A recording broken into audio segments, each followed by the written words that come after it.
How are you? Time to go back. Yeah.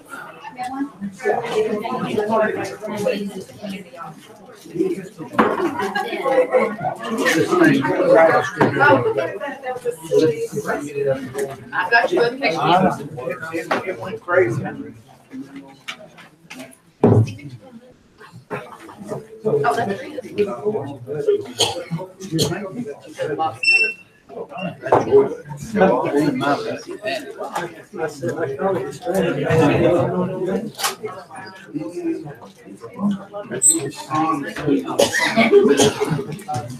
Should I trade my NRA license plate for county commission license? That's they just DOT. We can get them now. Yeah, somebody down east. If they're going to do something about it.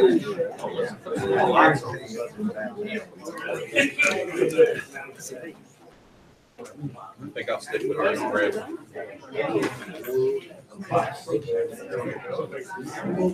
All right, Jackie. Hey, man. Yes, sir. How are you? Guys, the reason I turned the lights up, the camera will work better. That's fine.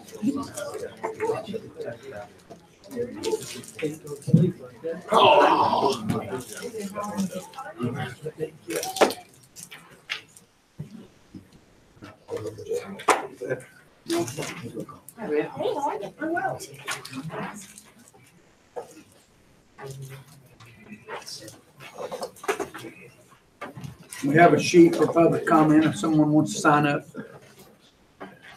Think she's with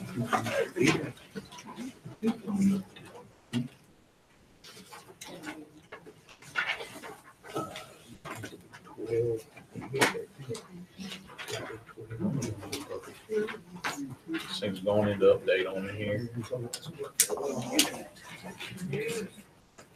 Just updated over the weekend. I don't know why it's doing it again. 13.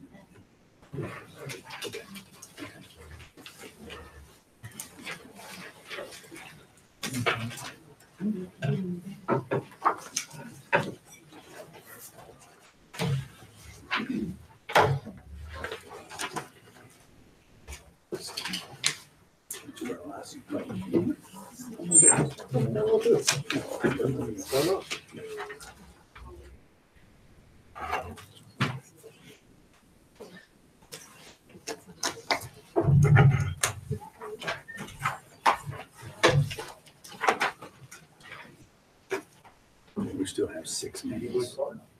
Oh. No, we don't. Never mind. I was gonna say, I didn't think we did. Yeah. Okay, folks. It is now 7 o'clock. I will now call this meeting to order. If everyone please stand for our pledge of allegiance.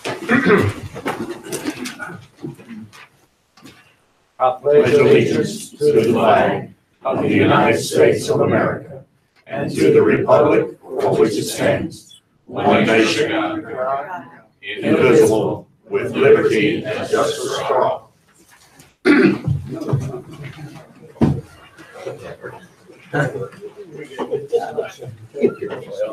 Okay, at this time, we will now observe a moment of silence, please.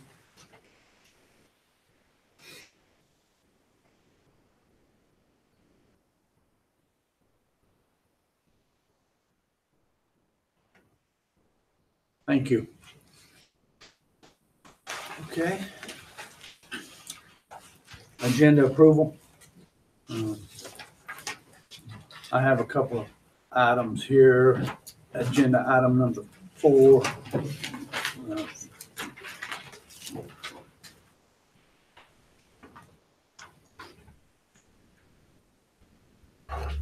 Of course, that has already been added to this. Yeah, it's just to remind you to open the. Okay.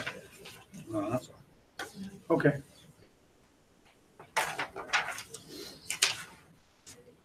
So no, I didn't have anything on my notes, sorry. Okay. All right. Any changes or additions to the agenda? Mr. Chairman, I would add that we move number 13 to closed session. Number 14, we would add Adjournment. Okay, we have 13 will be closed session. 14 will be the adjournment. Any other changes, additions, or deletions? I hear a motion for approval for the agenda. So moved. I have a motion by Commissioner Rice for the agenda approval. Do I hear a second? I'll second. Second by Commissioner Gentry. All those in favor, raise your right hand. All right, agenda has been approved as stated with the changes. Approval of February 13th, 2018 special and regular meeting minutes.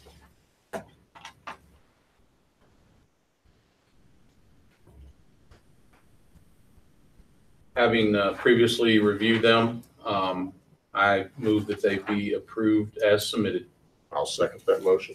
Okay. Motion for the approval of the February 13th, 2018 special and regular meetings by Commissioner Wechtel, second by Commissioner Gentry. All those in favor, raise your right hand. Motion passed. Thank you. Mr. Chairman, just a point of reference, would request that a copy of that special meeting, a copy of those minutes also be made available to the town of Marshall. Since it was a joint meeting, make sure that. Sure. They could make a request at the finance office for that. Yeah. Okay. Yeah. Okay, thank you. Item number 3 is public comment. Mr. Pete Ortman? No, I believe I was aiming at the public discussion, not the public comment. Did I get on the wrong sheet, Wayne? You have a That's public public hearing. Public hearing hearing. this evening? The public hearing Yes, section? That's what I was aiming at. But Yeah, you public comment one's right here, Wayne. Okay, it is right here. No. No, you're right. Public hearing. He's on the right. You're good. Yeah. Thank you. what was that, a trick? Guy just shows up and. Well, you missed your chance. You could have had it twice. So you could have got 6 minutes. Now we Pete. got the public hearing. Like the darts are on, Pete. Okay. All right. Hearing? Now, public hearing, item number 4. I will now open the floor for the public hearing. At this time, we have one person. Like I can present however you want. Yes, you present. Forrest will present the public hearing information, and then Mr. Ortman.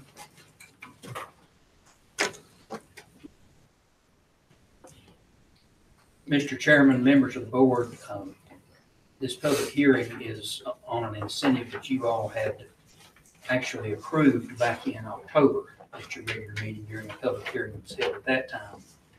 That incentive is for a 44-job expansion of advanced super abrasives in Mars Hill, estimated $18 million total investment. And at the time when you adopted that, and I will talk to you about how the incentive works as a reminder.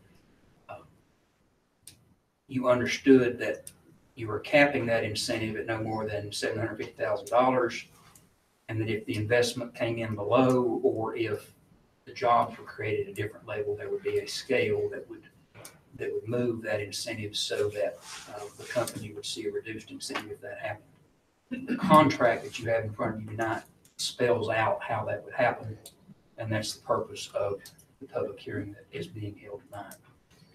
As I said, this would be 44 new jobs in addition to the 35 already in existence, for a total of 79 jobs. And you have a new table in front of you. There was a miscalculation on the first one. I had that total at 77. It is actually 79. Those jobs would have an average annual wage of $34,000, which is higher than the county's prevailing wage. In each of those jobs, the company would cover at least 50% of employee health insurance. Value of the incentive is based on the assessed property tax value of the property tax improvement. So if you look at the table that's in your packet, you can see in the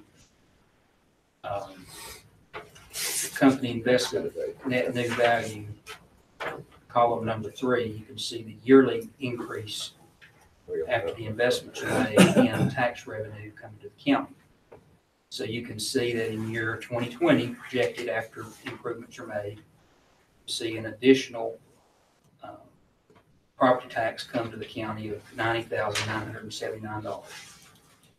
And you have approved previously an incentive for 70% of that to be paid back in the form of a grant. That would be $63,000.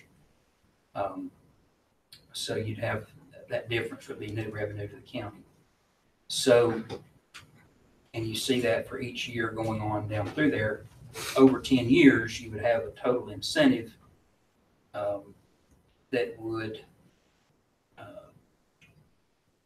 not exceed $668,890, which is lower than the $750 you previously approved. So that $18 million is an estimate because you don't know the value of the investment until the building's built, equipment's in place, you know the bill of sale on the equipment, and you know the assessment by our tax office on the value of the building. So this contract lays out what would happen in the event that that investment were lower or the jobs were lower. But over 10 years, if it were the $18 million and 70%, the total revenue over that 10 years would be $955,558. And once that incentive was paid out, there would still be a net to the county over that time of $286,000.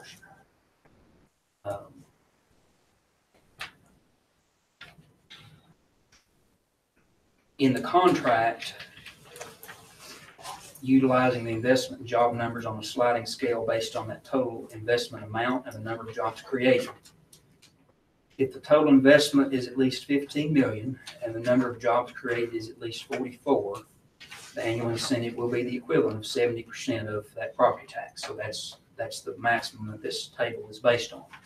There is no scenario under this incentive where if they create more jobs or that's assessed at a higher level, they would not be paid any more than this total amount that's listed.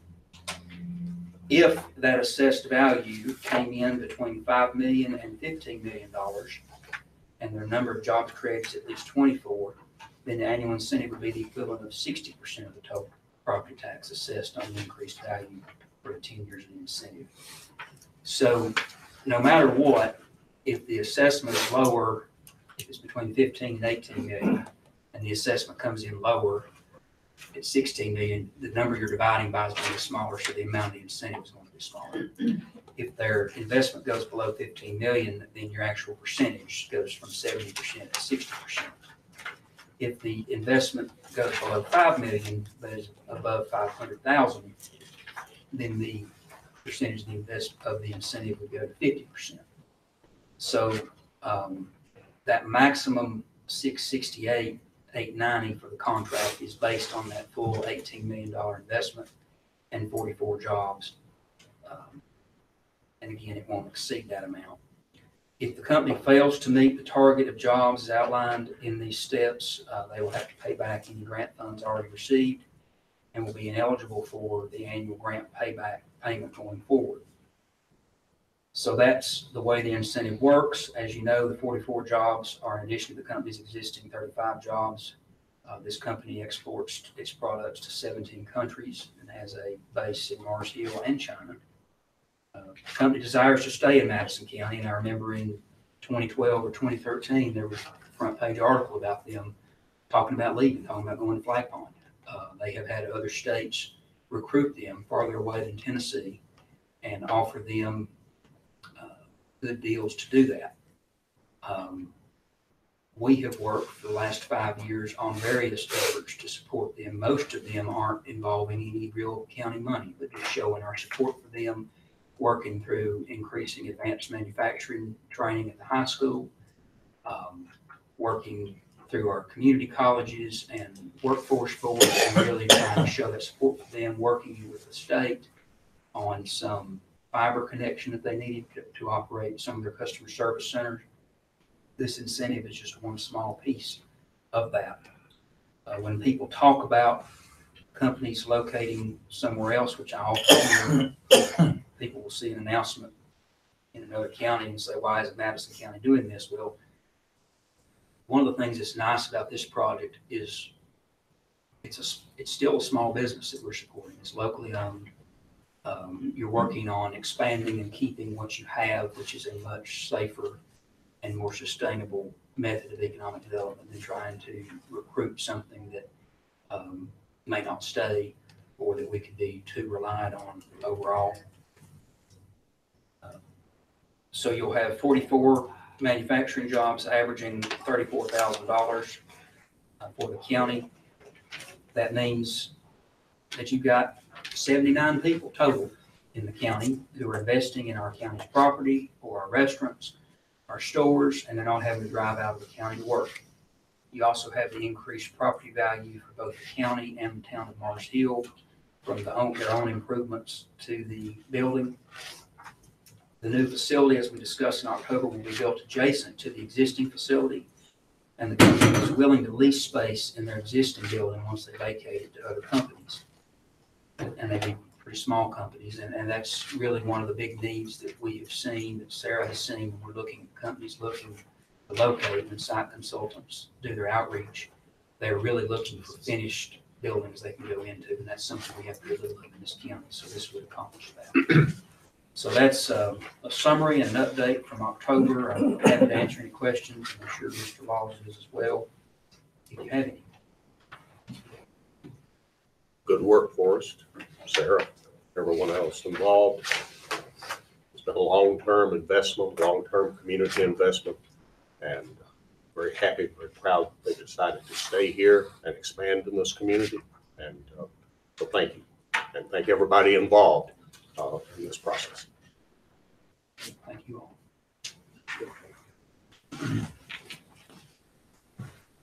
At this time, we'll have our public hearing for economic development incentive for Project Super 2.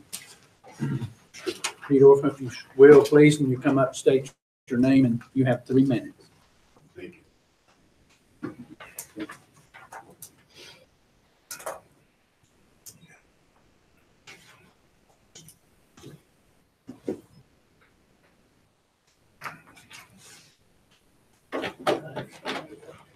If anybody ever offers anyone Windows 10,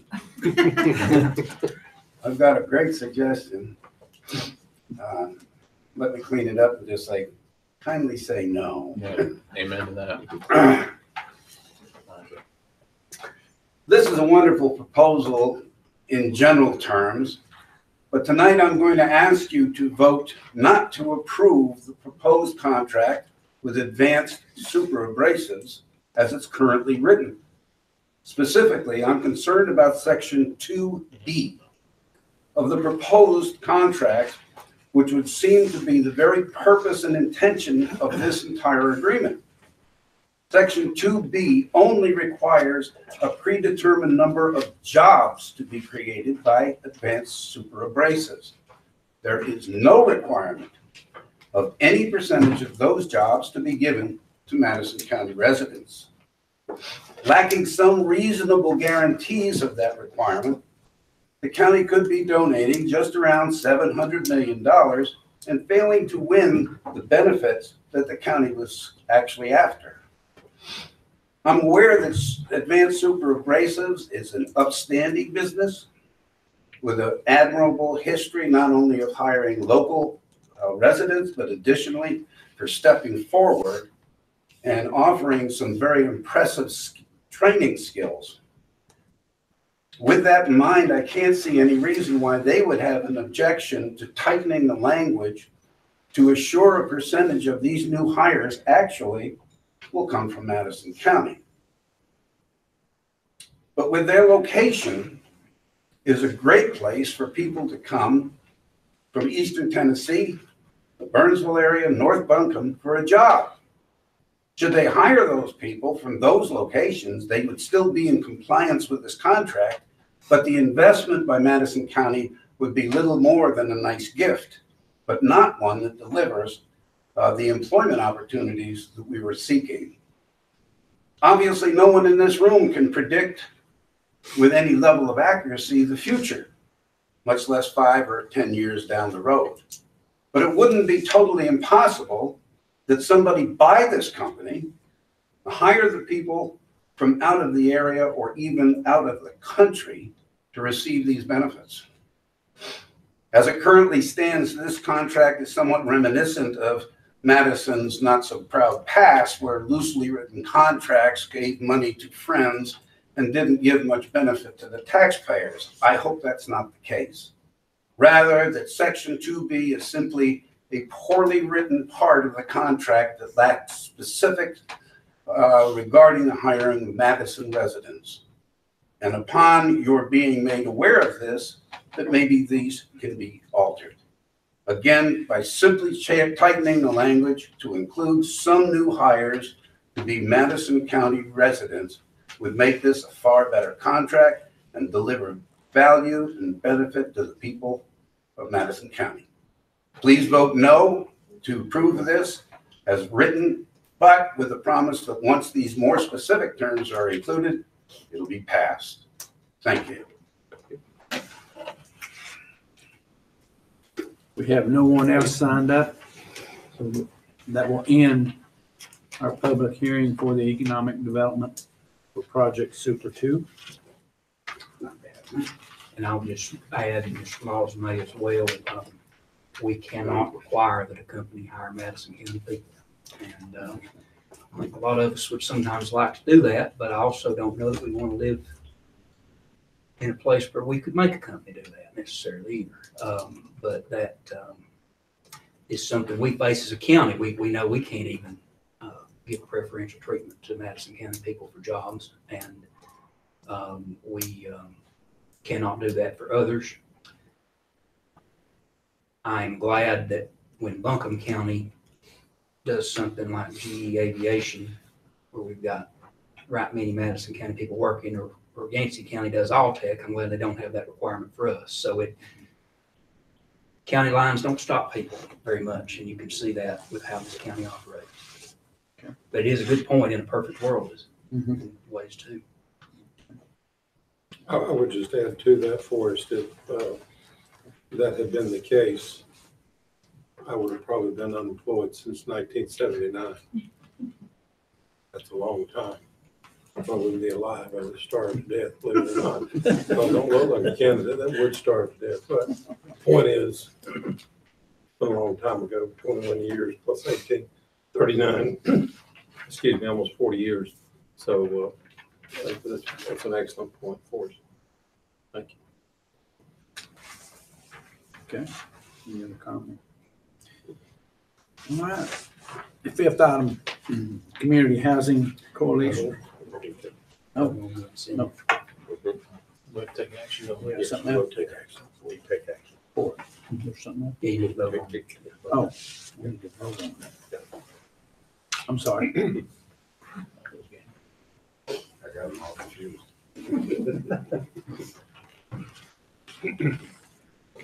Okay. We have to vote on this. We need a motion Yes, to for a Project Super 2. improve the incentive for Project Super 2 and the enclosed contract is written. Mr. Chairman, I move that we approve the proposed economic development incentive for Project Super 2 and the contract that has been approved by our attorney and presented by our county manager. Okay. We have a motion by Commissioner Gentry for the approval of the economic development incentive for Project Super 2 and its contract. Second by Commissioner Rice. All those in favor, raise your right hand. Okay. Now, number 5. Our Community Housing Coalition. Evening, guys. Evening.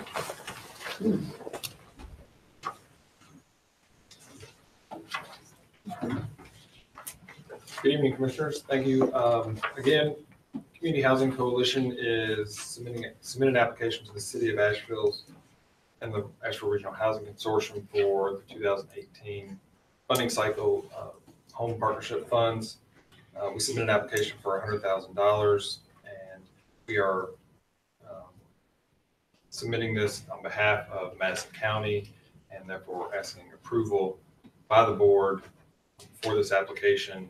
This is very similar to what we've done the past few years. We did not apply last year, so we are very hopeful that we will get approved for some funds this year. This is for our rural rehab program. $100,000 would provide rehabilitation for at least 4 homes with the goal of stabilizing and maintaining the existing housing stock of Madison County. One of the priorities listed by the Housing Consortium for Madison County. Anyone have any questions about that application? Work that falls under it. Mr. Attorney, have you looked at this? This is a similar application that has been done, I think, 2 years before. I believe both of them for $100,000 also. The one before is for $90,000. The one before that was for well, and this is just the application. So again, if it gets approved, There'll be a grant. and do actually grant. There'll be a grant. This is just the application. Once the grant is, if it is approved, and basically what the grant will be essentially to you, and you'll nominate the housing authority as being your recipient to fund the grant through you to them. Just So a pastor. you're just authorizing them to make the application. The real deal will be when we execute the grant. Yeah. Okay. All right. So it'll be a pass-through grant for us ultimately. Is there any match required at all? There's no match. I'd read that. I just want to make sure that. Thanks. Doesn't mean we won't be asking for one. I want to get you on record saying there was no match. Any more questions? Okay, so I'll hear a motion to approve the application. So moved. I'll second. I have a motion, Commissioner Wechtel, second by Commissioner Gentry for the CHC application for a rural rehab program. All those in favor, raise your right hand. Thank you. Wanted to mention one other thing real quick about grants while I was up here. We were just approved for $175,000 allocation under the North Carolina Housing Finance Agency's Essential Single Family Rehabilitation Loan Pool. That program provides up to $25,000 per home to bring that house up to safe building standards and the existing building code. The important part about this grant is one, it stabilizes homes over the long term and provides an investment that basically makes that home affordable, stable home for the next 20 to 30 years. But the $175,000 is just an initial set aside. Over 3 years, we have the ability, or basically to do as many homes as we have capacity for. So there's a multi-million-dollar loan pool, and once we start spending this money down, we can go back and ask for as much money as we can spend. So we're going to be working hard to expand our capacity and our staffing to be able to do as much of this work as possible. Add another $100,000 of home funds on top of this, and we're looking at a very significant investment in this community over the next 3 years. I'd like to spend as much of it as possible. So, thank you. Thanks, Chris. Very well done, guys. Thank you. I won't take up much time. We're gonna get better at our scheduling of our annual report to y'all, so we'll do it towards the end of the year this year. But you did get it, so I wanted to make myself available for any questions if you had it. And just to make a quick point that at this year's Mayfest, we're gonna do a First Community Impact Awards. One of those awards is for the public official who has had the most impact in the community. So I hope all of y'all get some votes for that. And do you have any questions about any of the information? Coalfield and Lumber is hopefully moving forward this year. We hope to reopen that before the end of this year. Excellent. Thanks, y'all. Thank you. Thanks, guys. You gonna be at the expo Saturday? Oh, yeah. All right. Double plug, expo and these guys. There you go. Where's Fargo? Okay.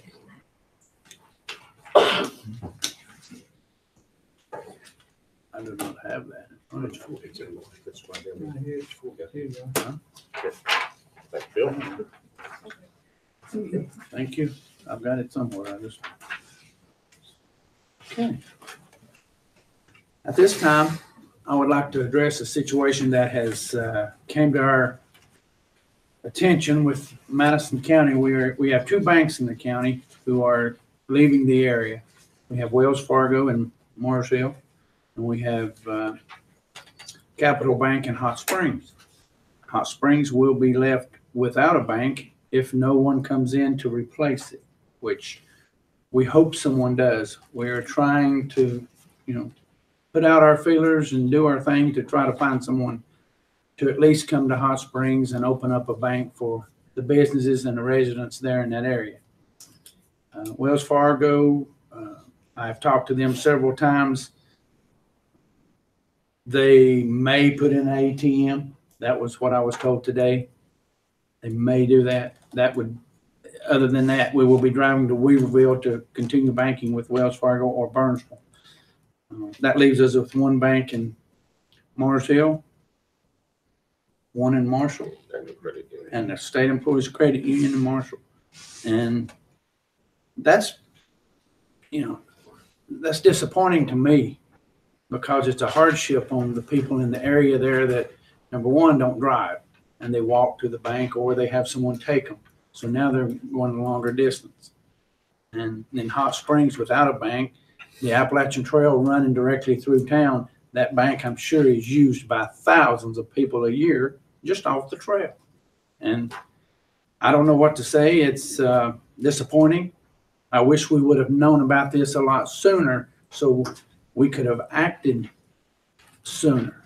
Wells Fargo Bank representative, I saw her this morning, and she said, I'm really surprised at the outpouring of the community. And I said, well, don't that give you a little incentive to stay because you realize the importance of you being here and our need for you to be here? And she said it comes from the higher up, higher than what her position was, but she advised that she would pass on the information that she gets to the higher ups.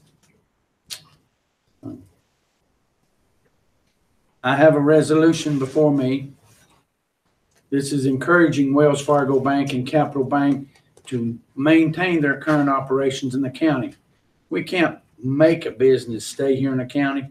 I wish, it's kind of like holding them hostage, but we do have a resolution that we will be presenting to them, letting them know as a board our concerns. Whereas Madison County is a small rural county situated in the mountains of western North Carolina, and whereas there are 3 small municipalities located within the boundaries of Madison County, to wit, Mars Hill, Marshall, and Hot Springs. Whereas Madison County residents have advised the board that Capital Bank located in Hot Springs and Wells Fargo Bank located in Mars Hill may cease their respective banking operations in Madison County. And whereas this board recognizes that many citizens and residents of Madison County are benefited by the location of those banking facilities in Madison County.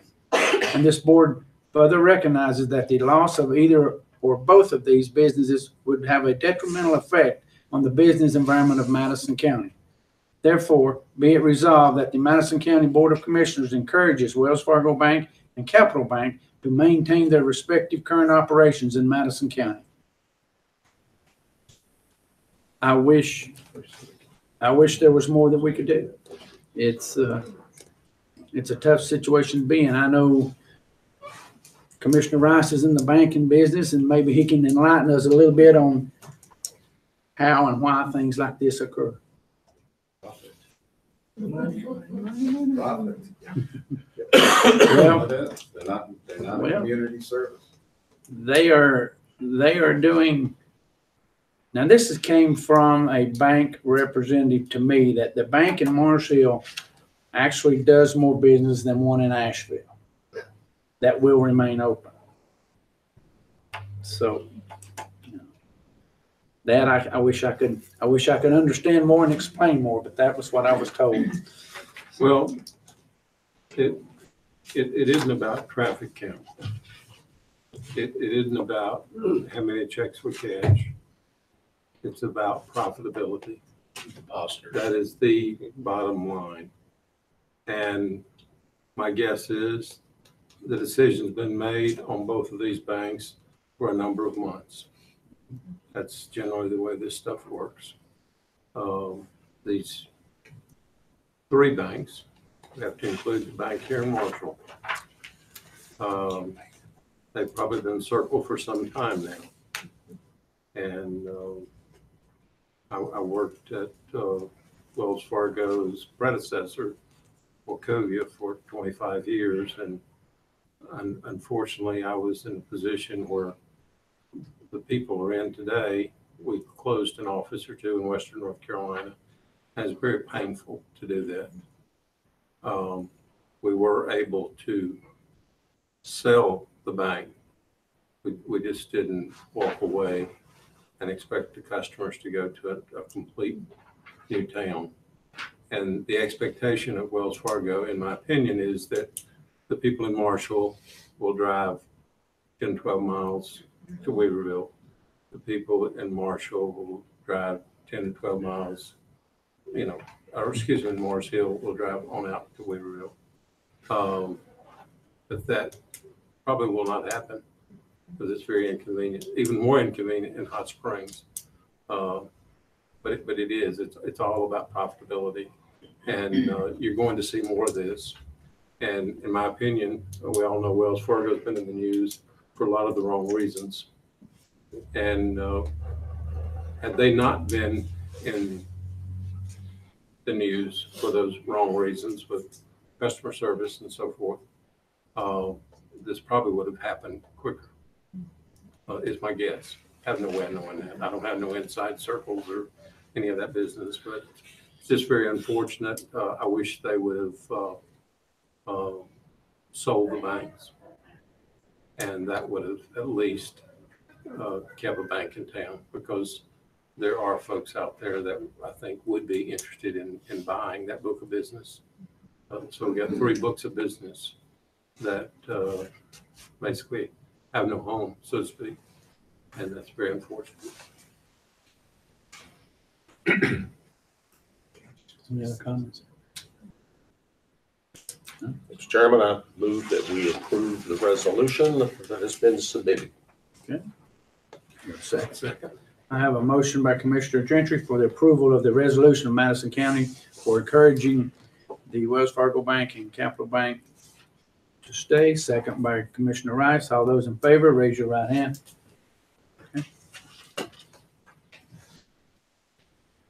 Okay. Any other? Number 7, Madison County Tourism Summit, Mr. Dave Wellendorf.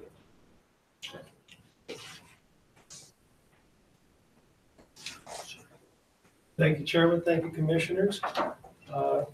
It's good to be up here. Last month, my lovely wife Kelly had the opportunity to talk about Expo Madison, and now it's my turn. Madison County has a lot of tourism resources, from the arts to outdoor recreation, that make it a pretty unique place. I think we all enjoy that uniqueness. I've done a little research, and the state indicates that in 2016, tourism delivered about $38 million to the Madison County economy, so a pretty big number. And it also delivered somewhere close to $2 million, $1.74 million in tax receipts to the local government. And that's, I believe, not even counting the occupancy tax, which is some additional money. So looking at the Madison County tourism infrastructure, we've got a lot of independent businesses that don't communicate a whole lot with each other. We run a small bed and breakfast up near Hot Springs, and we've never seen an opportunity to talk to other tourism businesses, to learn what they're doing, to learn from other places in North Carolina, and to try and benefit from that. So we've come up with this notion of a tourism summit, and the four main objectives of the tourism summit is to provide access to state resources. There's quite a few state resources out there that, for the asking, can be available to tourism businesses, to provide an opportunity for the tourism businesses to have like a networking session to learn more about what the other tourism businesses are doing, to create partnerships, broaden their offering. Also, we'd like to learn more about the world of tourism outside of Madison County, and again, learn from what they're doing. And as part of that, we're trying to create a way to share information that's easily available across the tourism industry or businesses in the county. So with those four objectives in mind, we created this notion of a tourism summit. The tourism summit is going to be April 11th, and it's going to start off with what we call the tourism after hours out the lodge at Bear River, which is up near Hot Springs. Followed on April 12th by some presentations and a tourism resource assistance center, which is a state organization. And all those are going to be at the Ferguson Health Sciences Center at Mars Hill University, one of their new buildings. So you've got information in your packets about this. We're very lucky to have attracted some really surprisingly good speakers. Whit Tuttle, who is the executive director of Visit NC, will talk to us about what he calls the halo effect, which is basically how tourism benefits the rest of the economy. We came to Madison County as visitors, fell in love with it, and relocated here because we liked it so much. That happens a lot. Stephanie Pace Brown, who's the CEO of Explore Asheville, who's responsible for helping to promote the $1.7 billion worth of tourism that comes into the Asheville area, is going to talk to us. Also, Jessica Roberts, she's the executive director of TDA, is the Tourism Partnership of Surrey County, who is basically Mount Airy and Andy Griffith's hometown, is going to help us understand from their perspective how they leverage the state resources in a small rural area. They're bigger than we are, but they're still a very rural area. And then last but not least, Annie Baggett from the state tourism, agritourism marketing is going to talk to us about how our agritourism companies, farms can take advantage of some of the state resources and other ways that they can grow their business. So that's really all I had to say. I want to invite you all to come. It's going to be a pretty interesting day with some pretty interesting people. And I'm hoping that it won't be like Expo where we do it every year, but as we need to, maybe every couple of years, every 3 years, it would be something that would help bind the tourism community together and help us grow in a better way, more organized way. So I'll offer to answer any questions y'all might have.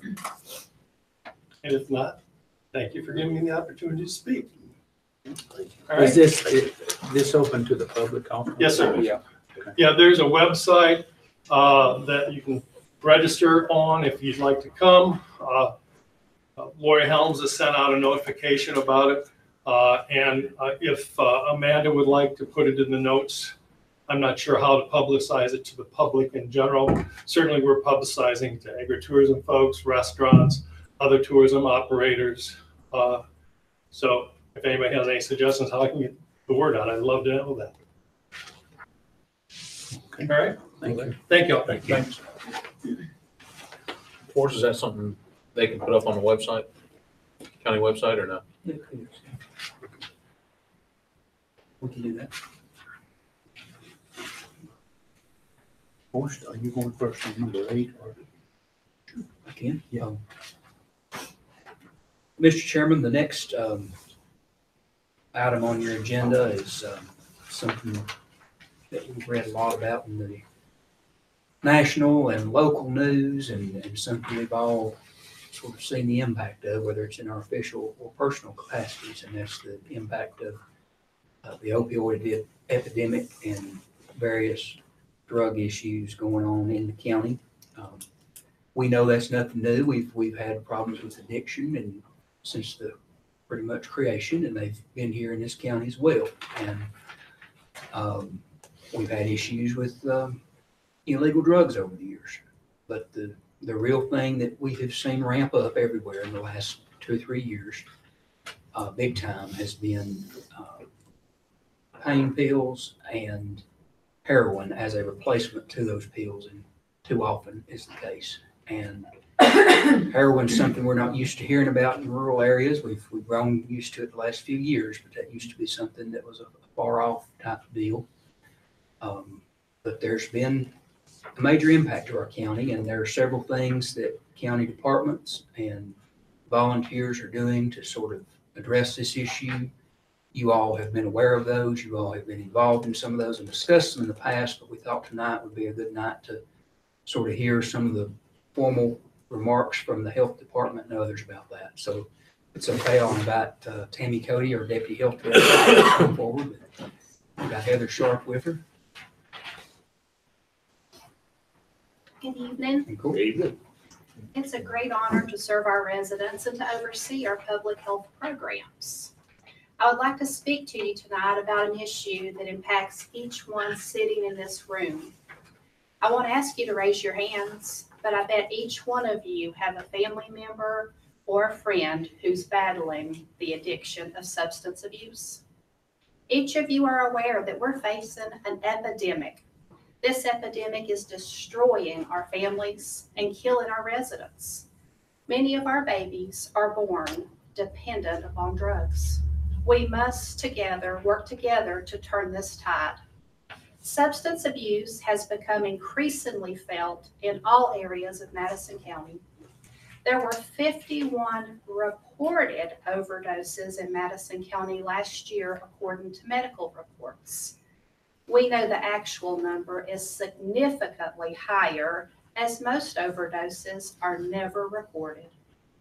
Local arrest reports indicate that there were 1,174 drug-related arrests in 2016. The Madison County Health Department conducted 560 drug screens for DSS in 2017 in relation to child custody issues. These numbers highlight some of the effects substance abuse has had and will continue to have on Madison County.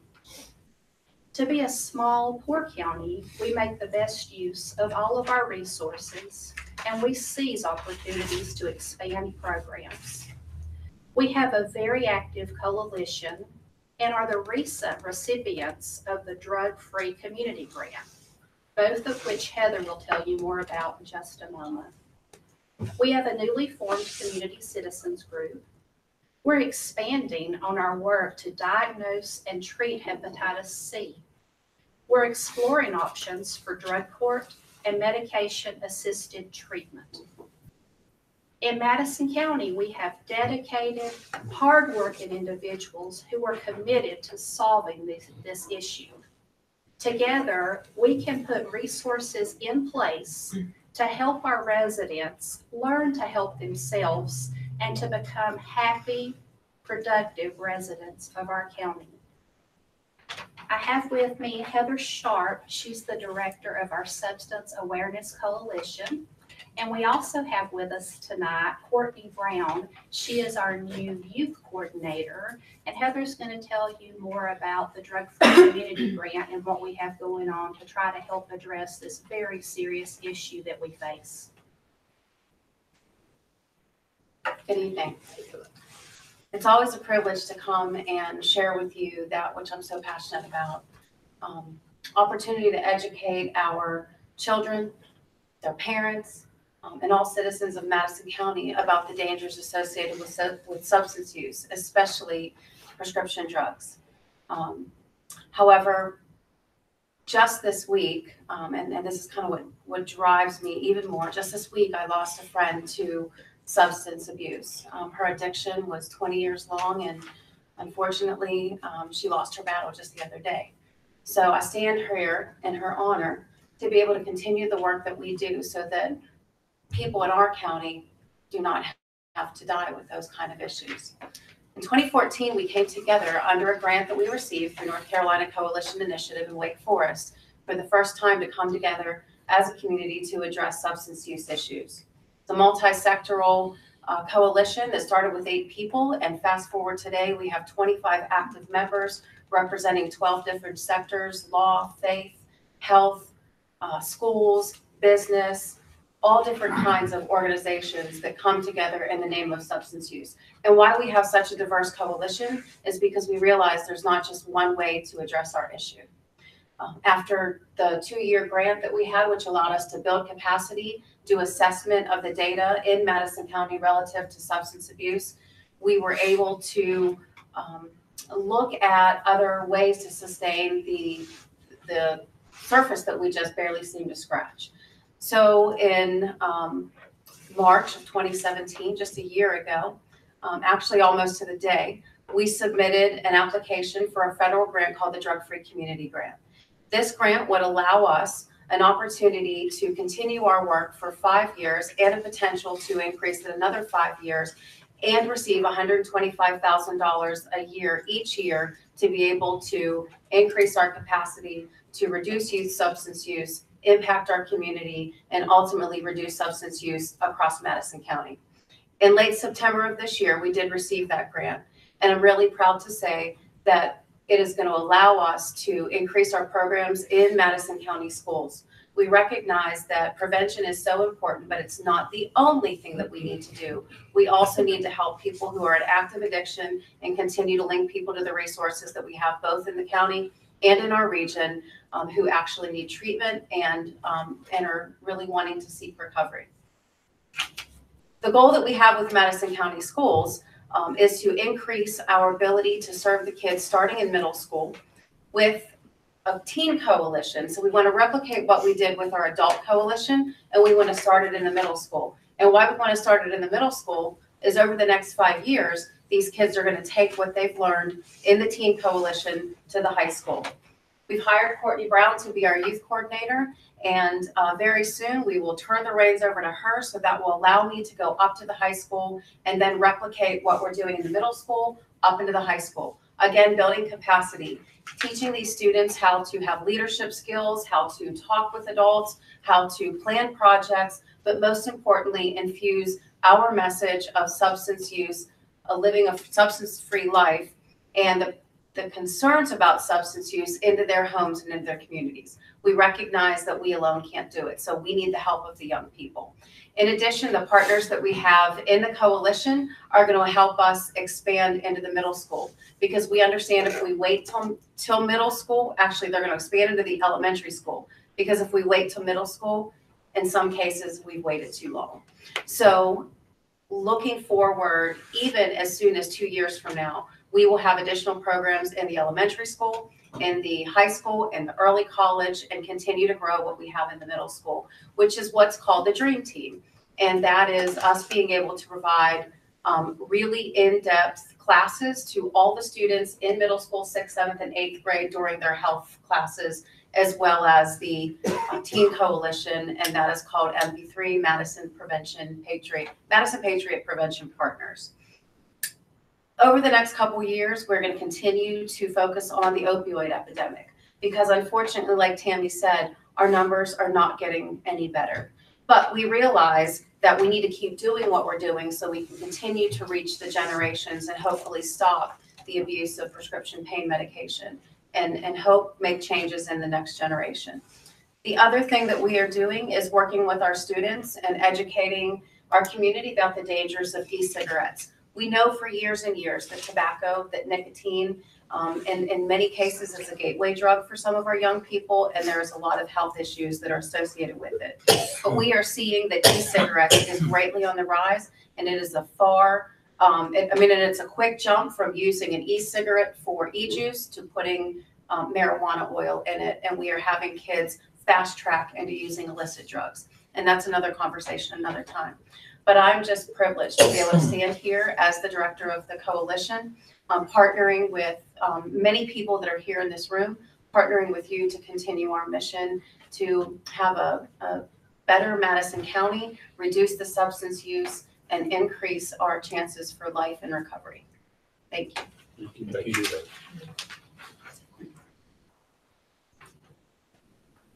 Appreciate y'all. They are doing really good work, and if you've had a chance to attend some of the events that MSAC and Heather have hosted, we're doing some of those things that are necessary, educating people about safe prescribing, how to handle medications that you are supposed to have, and things like that people don't think about. It's a major effort in our county that in many ways is a one at a time kind of thing, and you've got to have that patience and understanding, and these three have it. Dr. Daly has it, the health department has it, and they're really pulling together a good group, and I'm looking forward to seeing Courtney's work get kicked off here pretty soon. So as far as impacts to the county, we know from the people who are involved in these various items, various places where this issue rears its head. We had an economic development incentive earlier today. Heard a presentation last week for fun. I was listening to the legislative committee, and they were Chris Chung, who is the director of the Economic Development Partnership for North Carolina. They surveyed businesses throughout the state. Maybe it was nation, what's your number one issue? And workforce is always number one or number two. And they mean a lot of things. They mean training and skill and those sorts of things. But you hear from companies in this county, and I've heard it at regional things, and we have seen it ourselves. You have issues with being able to get a good workforce when this is out there the way it is. Hard to quantify that, but we know it exists. We see the impact in foster care. Two of you are on the social services board. You know that we have 90, there was an article in the paper in the fall, 82 kids in foster care, the most we've ever had. Now we're up to 90. And last year, I think 79 or 80% of those had both parents who had some sort of drug addiction issues. So that's an issue on our society. It's an issue on our budget, of course, as we see those expenses for assistance rise and foster care increase. And we're hitting that point where we're going to have to hire some more people to be able to handle that workload in the next few years. And that's something that we have to be aware of and prepared for as a county. I've talked to you all before about inmate medical costs at the jail. When you operate a jail, you're responsible for the health care of those people who are in your custody. And our sheriff's office does a good job of handling that and doing what they need to do. And in the past, we had budgeted about $40,000 a year for that, and it would always be fairly close. You might have one hospitalization or something like that. It's very unpredictable, but generally we were ending up in that realm. Last year, we hit $116,000. This year, just so far this year, we've hit $110,000. And last year's was tied to a couple of unique situations, according to the sheriff. This year's, he believes, is pretty much all tied to people who are coming in have some sort of substance abuse issue, and they're receiving services related to that when they're in our custody. So we're well over the appropriated budget for that at this point in the year, and we're obligated to continue with that for the rest of the year. You will see with your budget amendment later, and you've received a memo from me about our non-federal or our non-local inmate revenue for federal and state inmates. When our jail opened in 2012, and even before that, we housed a few federal inmates. But when our jail opened, we had plans to offset some of our debt expenses with housing of federal inmates. We're still doing that to an extent, but we have seen a dramatic decline this year in revenue because of the influx of arrests of local people who are housed, local inmates in the jail. And sheriff alerted us to that this fall. We've worked on it since then, but our shortfall we're projecting is $350,000 for this year just from that revenue. Now, I took a look back at some of Steve Garrison's files from 2009 during the recession, and that was about what their sales tax shortfall was in January of that year. So this is a pretty serious deal that we have going on for the county. A lot of things can be done to address it. There are a lot of opportunities. There's not a program that can fix this. We all know that. There's not. We can provide resources, we can connect people, we can make things simpler, and there are a lot of places that can happen. Mark Cody, our clerk of court, has been having a group meeting for about 3 years now that has morphed into a chapter of Families Against Narcotics. It's been organized for about a year now. And Heather's on that board, and I'm on that board. And, that group has been discussing several issues. Some people involved there work to get some people to start a couple of NA chapters here in the county, try to have that resource available. Communicating with the jail about potentially increased services they can offer there through NA and AA meetings. A lot of that's volunteer based and trying to find those. There has been discussion of a drug treatment court, which is available in Buncombe County, and in our district, it's available in Watauga and Avery. We've had discussions coming out of that. Chief District Court Judge Ted McIntyre is a strong supporter of that. Mark Cody's been a strong supporter. The district attorney is Seth Banks is a supporter of that. We have talked with Yancey and Mitchell. Apparently that program requires a coordinator for the cases that are involved, and that's a full position. It would be very difficult for us. We've been in discussions with those two counties, and we're very early, and each county has to do our budget, and everybody's in sort of a similar boat, I'm sure. Do we share a position with all three counties? And the judge and the district attorney think that that's manageable. That would get a cost from about $60,000 down to about $20,000 per county, which makes it potentially achievable.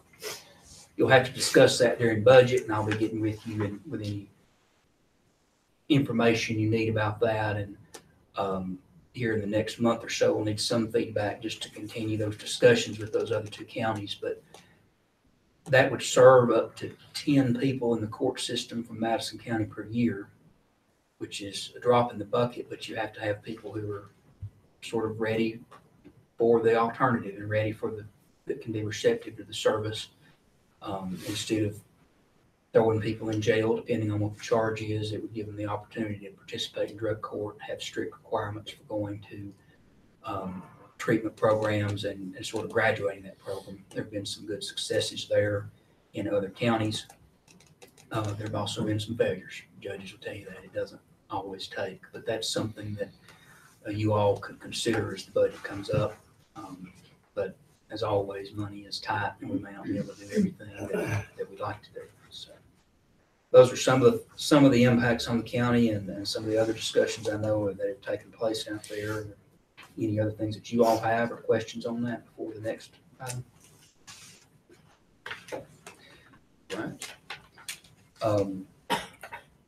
Another thing we've seen in the regional press and the County Commissioners Association has been keeping us updated on is class action suit against drug manufacturers. And we have two attorneys with us this evening, Mr. Harold Seagle and Mr. Lynwood Evans. If they'd like to come forward and present, we'd like to hear more information.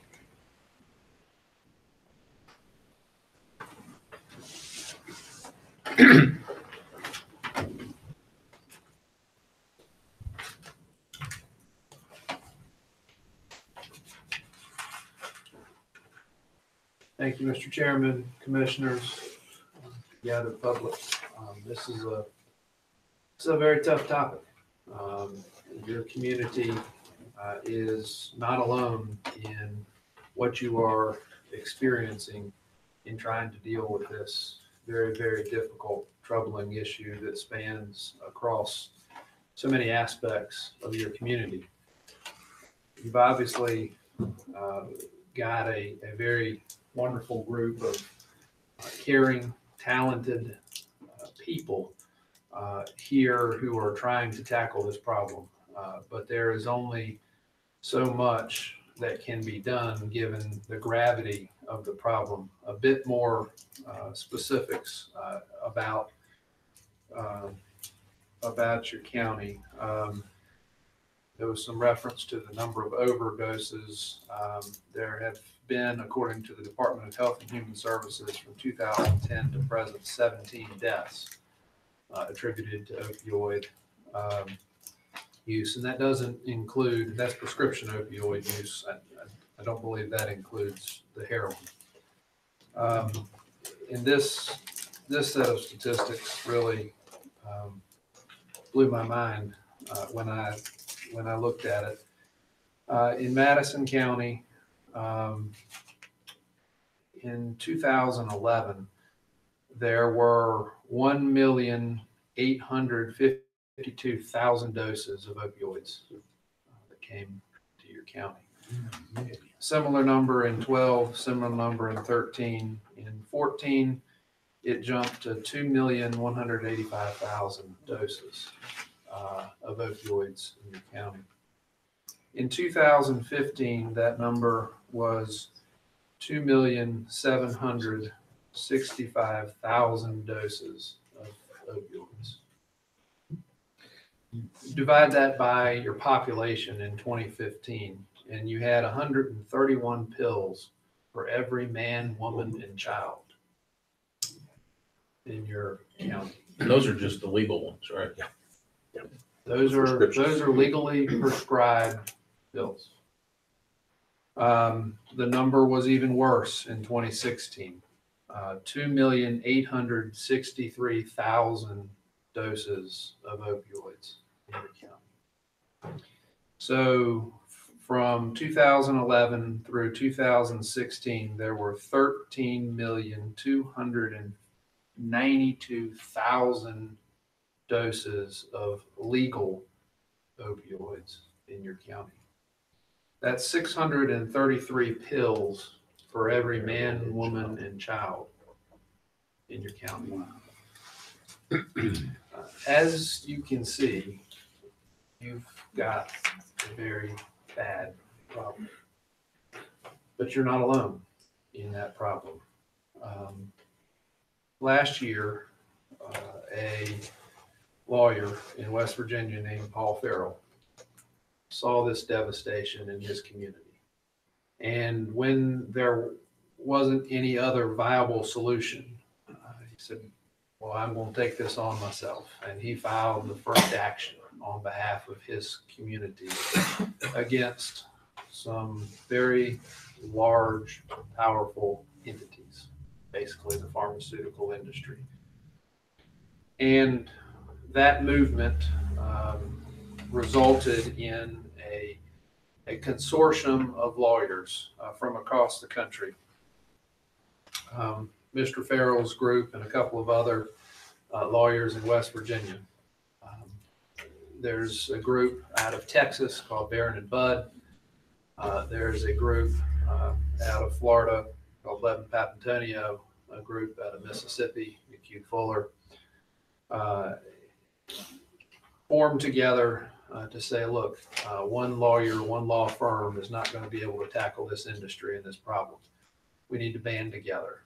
And that's what they did. Last year, they began talking with some folks in North Carolina, began talking with Mr. Harold Seagle, who born and raised here in Marion. He's been practicing for 4 decades now in North Carolina and across the country. He asked my law firm, Ward & Smith, to become involved because of the sort of the breadth we have across the state, 5 offices from Asheville to Wilmington with 3 in between. And so what the group has begun to do is to file actions on behalf of counties, primarily, a few cities here and there, but primarily counties, seeking to bring resources back to local communities so that you can start solving this problem in your community. I don't want to get too deep into the law. Happy to answer any questions you have, but a little bit of context. This issue goes back to 1970 in the Controlled Substances Act. The federal government saw the power of opioids and separated the manufacture of opioids from the distribution of opioids. And it granted this distribution channel, limited distribution channel to a certain number of companies. 3 distributors control 85% of the opioids in the country. There are some others, but 3 control 85%. In exchange for being able to distribute these very profitable opioids, these companies were given basically 2 jobs. They don't make these pills, they don't market these pills, they just take them from the manufacturers and deliver them to the local pharmacies. And so in exchange for being able to make a profit on that delivery channel, they were asked to do 2 things, required to do 2 things by the law. One was to populate a database, and that is the ARCOS or ORCOS database. And 2, they were to monitor that database and report suspicious prescription patterns to the federal government, so the federal government could then investigate, take action, and stop this problem before it became what it now is. Unfortunately, those companies were not meeting their legal obligation to report those suspicious prescription patterns. If they had been, 13,300,000 doses would not have come into your community. The federal government figured out what was going on and levied some pretty historic fines against the 2 largest distributors. McKesson was fined $150 million. Cardinal was fined $44 million. Those fines eventually worked their way through the legal system and were paid. When they were paid, these are publicly traded companies, their stock price didn't move a penny. You got $194 million and it doesn't move the needle. You ask yourself, how can that be? The answer is that each of the 3 largest companies that control over 85% of the distribution of these pills have annual revenue of over $100 billion a year. B, not M, billion. So between those 3 companies, you're looking at over $300 billion a year. Obviously, opioids are big business. And obviously, these folks have a lot of resources to fight the fight that we have undertaken. The theory that is being pursued is complicated. This is Buncombe County's complaint. Buncombe County was the first county in North Carolina to file. It's 170 pages.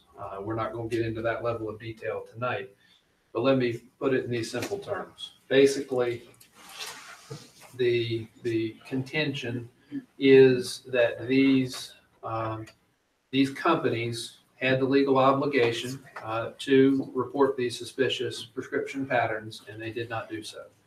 The same theory the federal government used to levy these $194 million in fines. And their failure to report these suspicious prescription patterns has resulted in a public nuisance. Basically, these 13,300,000 pills that have entered your community have caused great damage. And in legal terms, that damage is a nuisance. And so that's the basic theory. There are others, obviously. There's 170 pages, but that's the thrust. There are also claims against the manufacturers. The manufacturers have taken what was a legitimate use for opioids, end of life, comfort care, catastrophic injury with pain to be managed in the short term, and gotten to the place where you get 30 opioid pills when you go to the dentist. Obviously, there's a big gap between those, and the result is an awful lot of prescriptions. That's the result of the sort of the propaganda, if you will, the information that the industry has been providing the medical community. There's also a claim that the distributors and the manufacturers were supposed to be legally separate, and there's a belief that they were communicating information, colluding in a way that's illegal. That's a complicated legal claim called RICO, and there is a RICO claim in these complaints. So that's what is happening. The number is moving quickly. I believe there's 28, 29, 30 counties in North Carolina currently being represented by our group. Some counties locally: Buncombe, Burke, Caldwell, Catawba, Rutherford, Surrey, Wilkes, Yadkin, as of last night, Yancey, in their similar meeting to the one that you all are having here tonight. So your community has a couple of options. One is to keep doing what you're doing and using the resources that your tax base provides. So your tax dollars and whatever grants that you can get, and continue to try to solve your own problem essentially from within with dollars that are available from within. Or try to take a more proactive approach, take a little bit more control, and file a claim like these other communities are doing. I mentioned there's about 30 clients that are moving forward in North Carolina to date. There are over 300 that have joined the effort nationally with this same consortium of lawyers. The number is greater outside that. There are a couple of timing issues for you to consider. These actions are being filed in federal court, so they'd be filed locally. They have been consolidated into what's called a multi-district litigation. So that's different than a class action. Everyone has their own separate claim.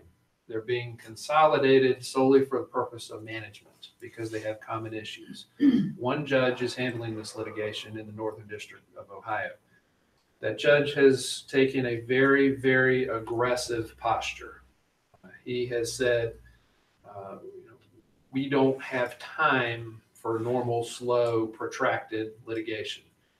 In the first meeting, he said, before this meeting is over, 159 people are going to die as a result of opioids, statistically, given the length of the meeting. And I'm not going to sit here and let this continue.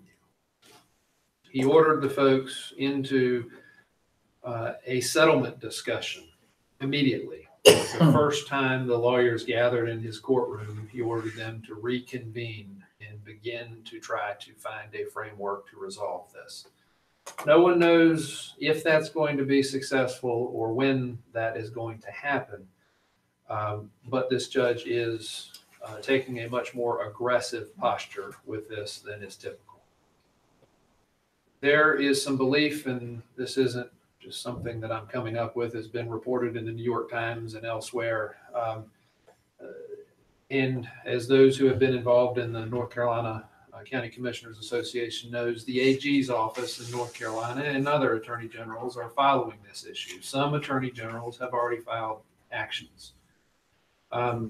There is a belief that when this is ultimately resolved, the industry will not only want to resolve claims that are filed, but also unfiled claims.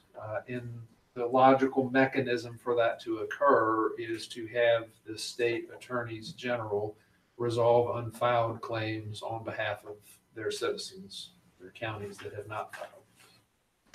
If that occurs, you may ask yourself, why do you need to do anything yourself? Well, one, nobody knows if it will occur, but two, if it does occur, nobody knows what the framework looks like to redistribute those monies back into the community. Several counties that we have talked with have expressed significant displeasure with the way the tobacco resolution worked and how that money has come back into communities or has not come back into communities, or the sort of the strings and the conditions that have been attached to getting that money back out. It's very similar, as I understand it, to a grant process. You have to ask for your money to be returned. And so some of the concerns that we have heard at the county level is that we don't want to give control of this issue to someone else. We'd rather have our own seat at the table and our own resolution. And whatever that ends up being, that money comes back to our county, and then we decide how it is best used in our county. And so that's some of the thinking that we have heard as we have chatted with other folks around the state. You may ask how it works from a legal perspective, and the answer is this. We're working on a contingency basis. This particular contingency contract began at 30%, but as sort of a critical mass was reached, it has been reduced to 25%. In this particular contingency, well, first of all, if you're not familiar with that, if there is no recovery, then there is no legal fee, right? And so if for whatever reason this falls on its face, or the AG's office preempts it, and none of the individually filed actions are able to be viable, then the lawyers basically eat the time that they have in it. The contingency contract provides the legal services, that's the 25%, but also under this contract, the lawyers would be serving sort of like a bank. And all expenses that are necessary to pursue the litigation would be advanced or paid by the lawyers. There would be a ledger kept for the county. But if there is no recovery, unlike a bank loan, that ledger would be wiped out and the expenses are not owed. Also, unlike a bank loan, there is no interest on that ledger as it is accrued. And so if there is no recovery, the expenses that were allocated or ledgered for your county would not be owed, nor would the attorney's fees be owed. So that's sort of how the process is working. If you would choose to move forward, there are two documents. One is essentially a contract. It's called an authority to represent. I believe you may have a copy of that in your packet.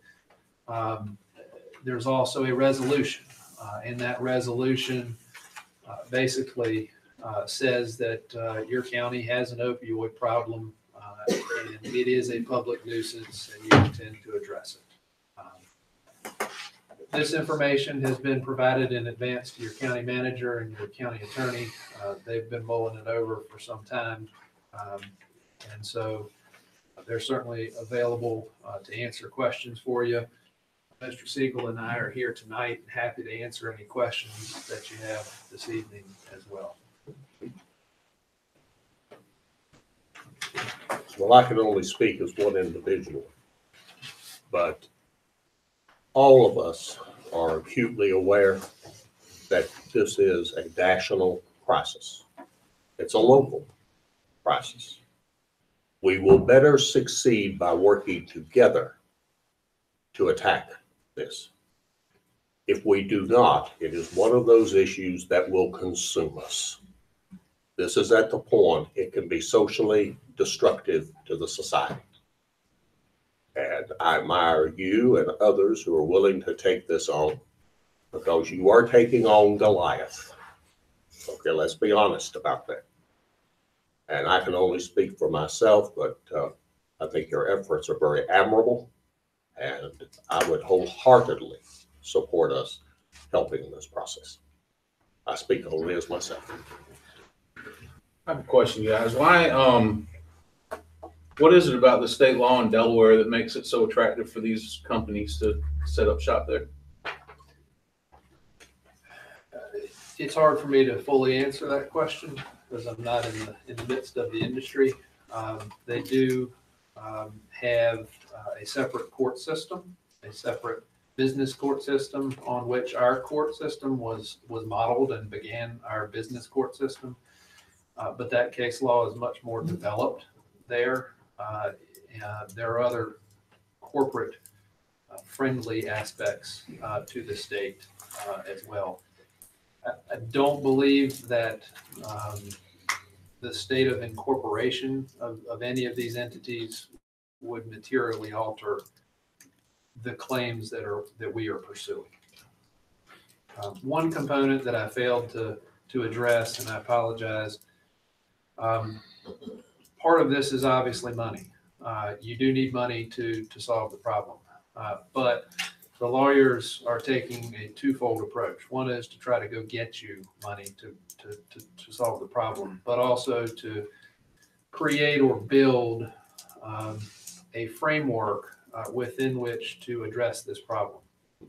To do that, they have begun working with some of the foremost experts in the respective fields that are impacted, from education to medicine to pharmacy to substance abuse to social services, and to begin to bring those folks together to build a model to take back to communities to do what you're doing at a local level, but to create a national level with the foremost experts and to have them build dollars around that. Okay, this is what a drug court, a dedicated, if you had the resources, a dedicated judge, a dedicated coordinator, a dedicated prosecutor.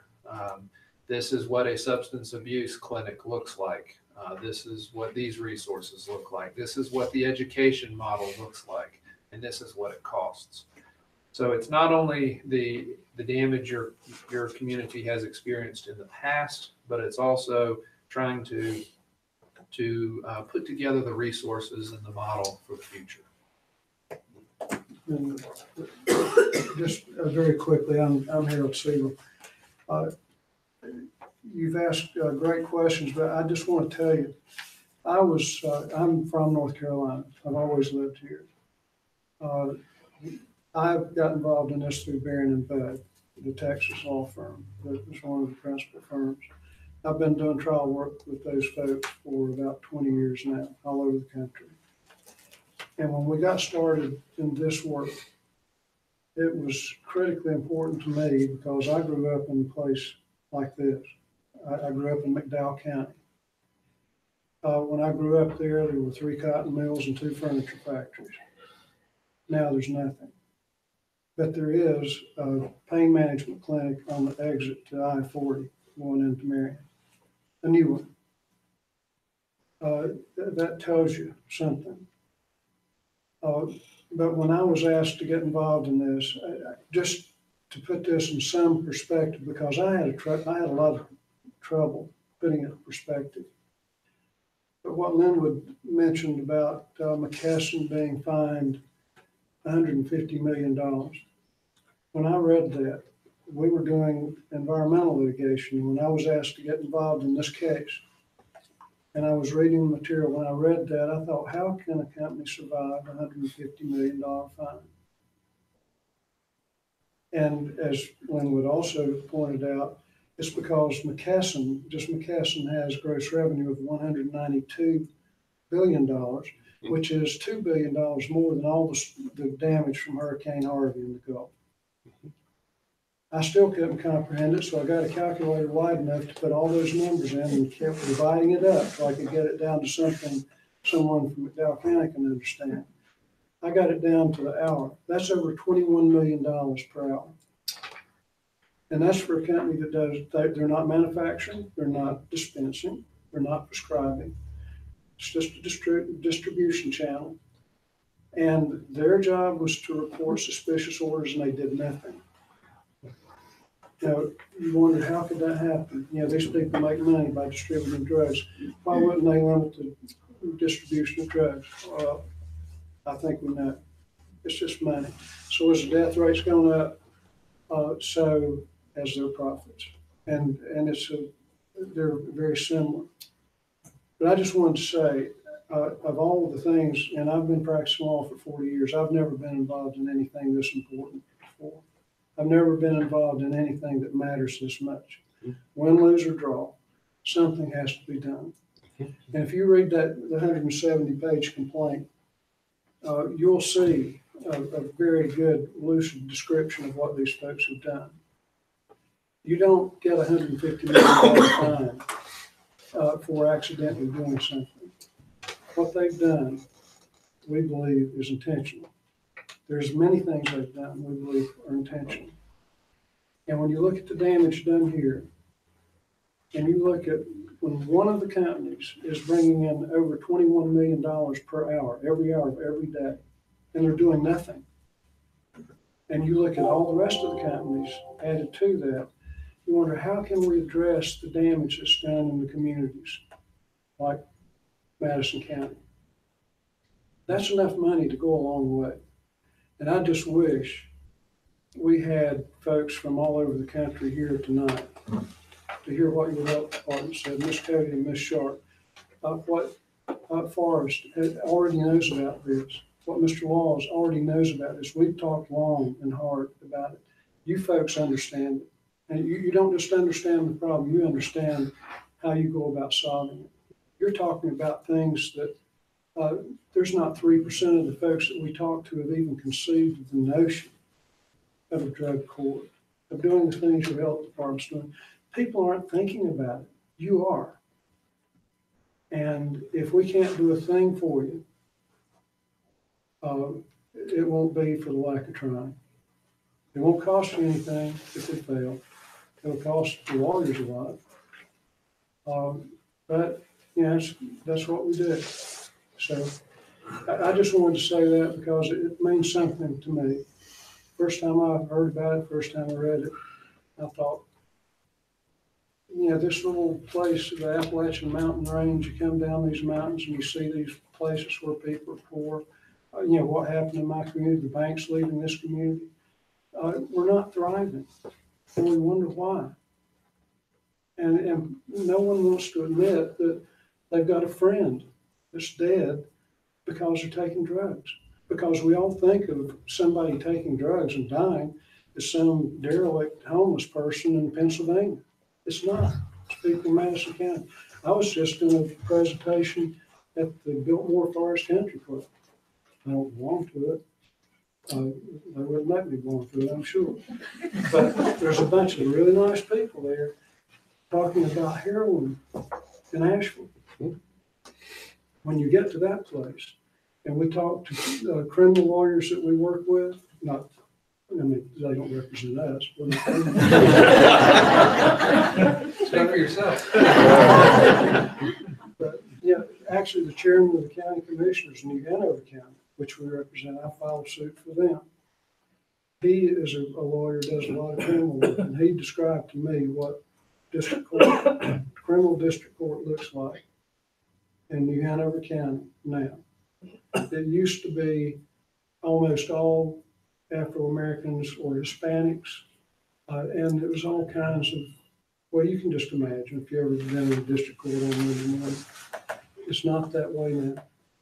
The people are all people like you and me. They're not poor people. They're not destitute people. They're not homeless people that have been picked up off the street. They're good folks like you and me, and they're dying. And that's what you're seeing. And we're seeing it all over the country. It started here, and you think, how could it spread across the country? How could it become such a monumental problem so fast?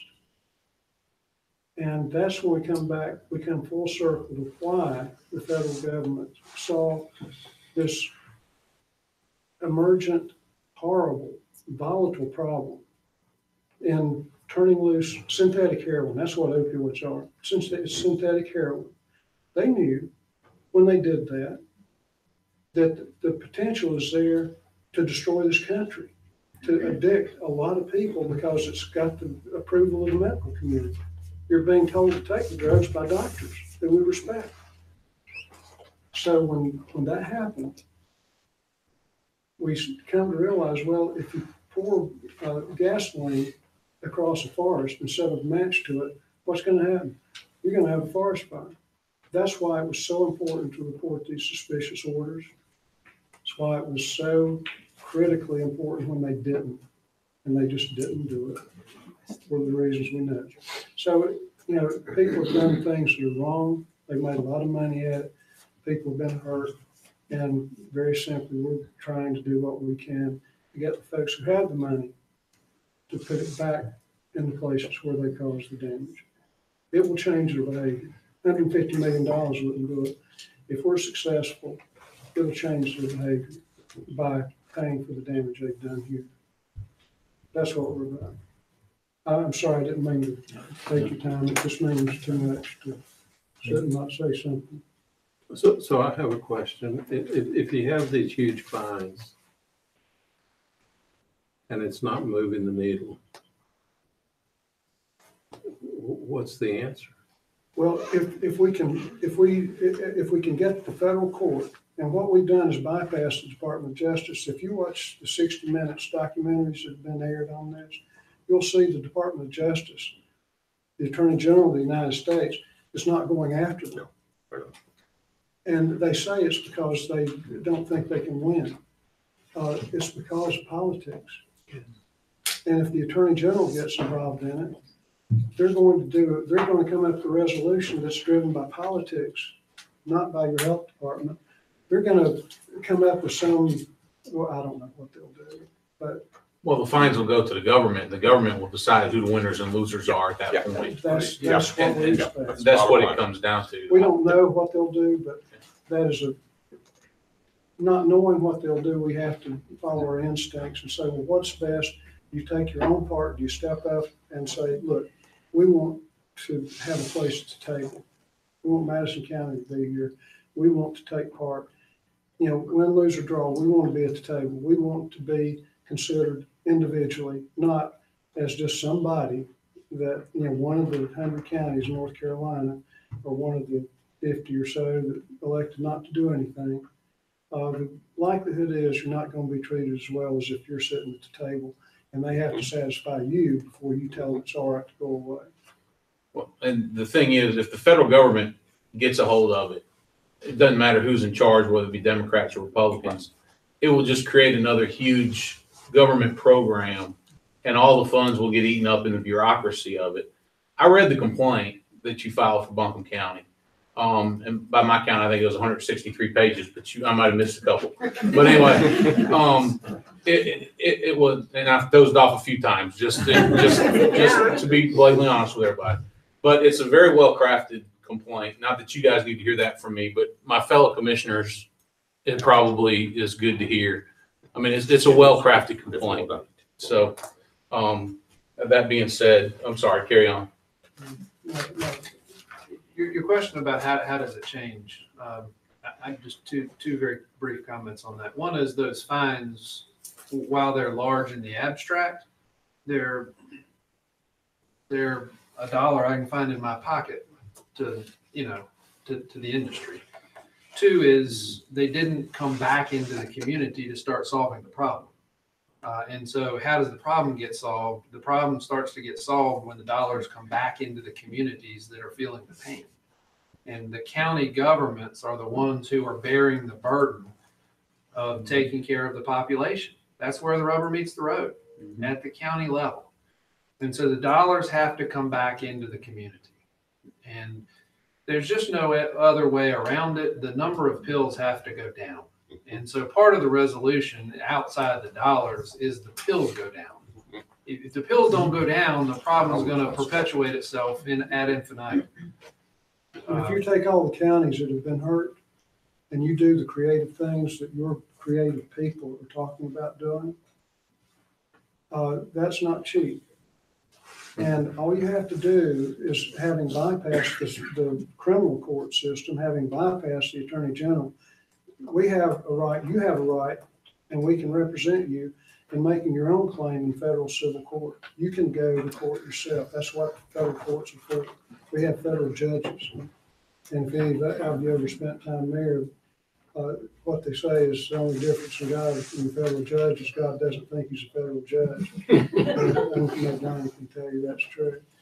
But we can go to federal civil court for you, and if we got a claim, if these claims that the federal government's been collecting millions and millions of dollars for, they're fines not because they accidentally did something. They get fined because they did something, and they shouldn't have. That's how you get hundreds of millions of dollars in fines. It didn't affect them.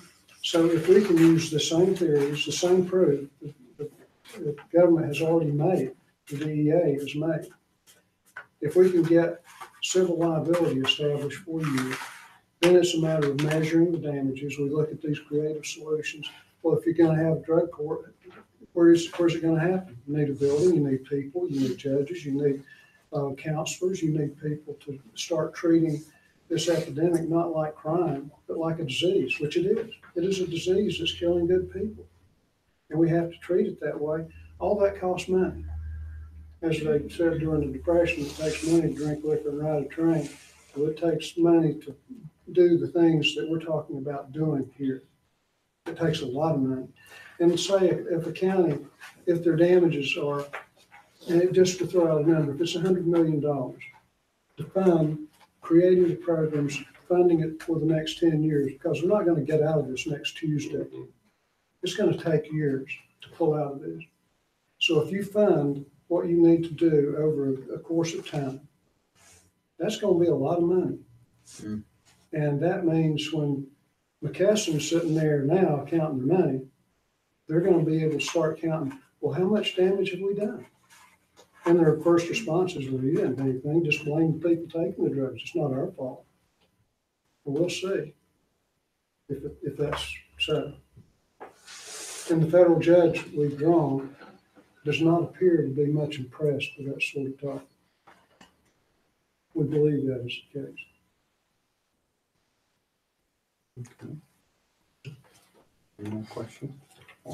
As far as the expenses and the contingency go, just obviously, I already talked to Attorney Laws about this.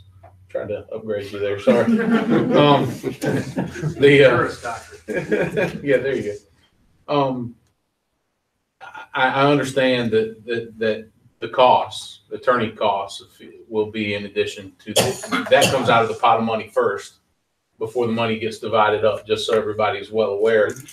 Before the money gets divided up among the counties, and then of which you guys get 20% of that. Now, we've all been parts of class action lawsuits where the attorney firms have gotten millions and millions of dollars, and I got a $30 coupon to buy a new $800 cell phone with. So what, is there any mechanism in place that would prevent such a lopsided? Yes. Okay. That is in the class action. Okay. I've thrown away a stack of notices that high. I read a couple of them years ago. I quit because it was like you said. That's what class actions do. This is not a class action. Okay. We represent you individually. We are your lawyers. Our group of lawyers that Lynwood described represent you. We represent a lot of other people, but we're your lawyers. And we have a right to try your case if you want to try it. But all the cases are consolidated in the MDL in the Northern District of Ohio. That is for convenience. It would be intractable to try to manage this many lawsuits without that sort of facility. It's now, we're involved in the Deepwater Horizon cases, the BP oil spill in the Gulf, have hundreds of cases down there. They've been handled in the same way. So it's a way you do mass litigation. But end of the day, even though you're in an MDL, the judge may try 5 cases. They'll pick jurisdictions and put 5 cases to trial. We go try them, see what the jury thinks about it. And if the jury comes back to $200 million verdict for a county in West Virginia or a county in Ohio, and then they get hit for $150 million in Charleston, West Virginia, and they get hit. Once you start to, they call these bellwether trials. Once they start to get an idea, and we've got 350 people waiting in line to hit us for $250 million a piece. Maybe we ought to start talking about settlement. Mm-hmm. That's the way these cases work out. And it could be like a class settlement. But you do not have to accept the settlement. The judge may say, I think it'd be wise if you pay everybody this much per person, with all the, calculations involved. And they may say, okay, for all the counties that are plaintiffs in this case, we will pay you this much based on some formula. It may be that 85% of the counties say, well, that's okay. We'll take that. You may be one of 350 that says, well, no, we don't think that's quite enough. And you can go to trial. Now, you may go to trial and not do as well. You may go to trial and do better, but it's your choice. Yes, sir. Well, here it's talking about money. And obviously that doesn't get these large companies' attention. But I hear what you're saying. Has anybody been sent to prison forever? No. No. Why not? Well, because if you watch, look up, Google 60 Minutes opioids. There have been, I think, 3 segments now that, it's some of the best investigative reporting I've seen, and these reporters are working with, or not working with, but we're doing the same work and coming in contact with each other, these investigative reporters that are working the same things that we're working in the litigation. They're telling the story. The DEA and the federal government, they have been trying to find ways to get criminal prosecutions against the principals in these companies so you can put them in jail. That'll get your attention. They're trying to find ways to do that. You'll see in these 60 Minutes, incredible documentaries. You'll see what they've done. It's called regulatory capture. The drug companies, the pharmaceutical companies, manufacturers, and distributors are hiring the lawyers and the people from the Drug Enforcement Administration. They're hiring the people from the federal government that are responsible for prosecuting these crimes, and they're taking the best lawyers. Now they're working for the pharmaceutical companies, advising the pharmaceutical companies on what they can do to avoid prosecution. And then they use their lobbyists to get the law changed. If the law is still too strong, if they're still at risk, they just got the law changed. They pushed a bill through Congress, went through the House and the Senate with no vote. It went through by consent, not a vote. And that bill effectively disenfranchised the DEA in enforcing these laws against the drug companies. There was a guy named Marino that was nominated to be President Trump's drug czar. This story, the first 60-minute segment in October, told the story about Mr. Marino and the bill that he introduced that was passed in the House and Senate without a vote. After this show aired, within 48 hours, he had withdrawn his nomination. He backed out because it was so clear what had been done. But that's what happens on the criminal side. Tremendous lobbying, tremendous efforts. And when you got politics involved, you folks are politicians, I understand, but we all deal with the political reality. But when you have... We feel the same way about lawyers, so it's... Probably worse. I'll give you that. But when you see what has happened through the lobbying efforts, and you see that the federal government and the Attorney General, anyone that's operating at that level, they have to take into consideration not just people who are hurt. They have to take into consideration the companies that caused them to be hurt, because they want to make sure that they're not running business away. They want to make sure that they're business friendly. And there's reasons for that. But it's a political reality. And what we're trying to do is get around the political reality to the real realities, like who did something wrong, how much did they get for it, and who got hurt. Take it away from the person that took it and give it to the person that got hurt. That's our job. It's not affected by politics at all. I mean, it can't be. That's our ethical duty to you. Well, I'm in total agreement with what Norris said. I totally support what you guys are doing. And I, for one, would be in total support of this and appreciate what our local folks are doing very much. I didn't mean to infer that, the money, I mean, $200 million to a jury might seem like a lot of money, but when someone has $300 billion in their account, it don't mean anything. And see, that's the point that I was trying to make is, you know, like you said, you know, it's like putting a couple of bucks on the table. It's nothing. And That $150 million is like toilet paper for the corporate boardroom. yeah, and I mean, we send some of these CEOs and boards of directors and those people to prison for this foolishness. I mean, that's how you get their attention. And I appreciate your efforts in that regard.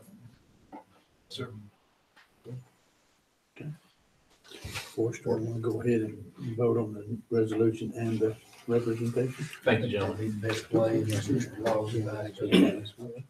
Chairman, I would propose and recommend that we approve both the resolution and the litigation. Okay.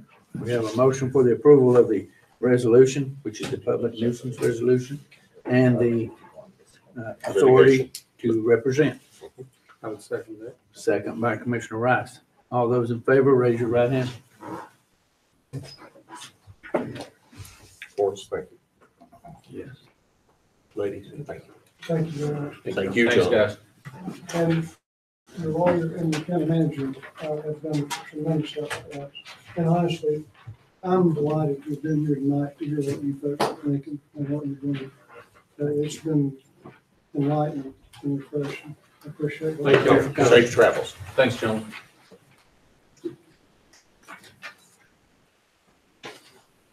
Did you want to stay? If you don't, want to sign those, and I can give them to them right now. Do we have an original signature? Mine's all Well, over here. Bill's got a hard copy. See, y'all just made Bill's argument for keeping the book. I actually got one from him too. Yeah. Well, if they're here. Donny, I think they're in the packet. Yeah. You should have one in your packet. They're in, they are electronic packet, guys. Here we go, we've got hard copies right there. Here you go. I got one. We want, I think they were prepared for each individual. So they will say, Yeah. start that from Bill, there. you go ahead and sign. Sign it, send it down. Yeah, but one, we need to have one multi-sign copy, right? So Bill, you sign, we'll just keep passing it down. We got one coming in. There we go. We got Oh, we got one coming the other way? Okay, that's cool. Bill, we got one coming the other way too. Just multiple copies. Just one copy. Yeah, keep it, keep it. Forrest, you'll pass this to Atlanta.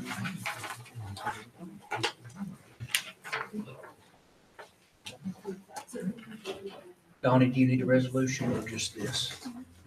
This is the resolution and the authority to represent. Oh, Both are coming your way. Bill?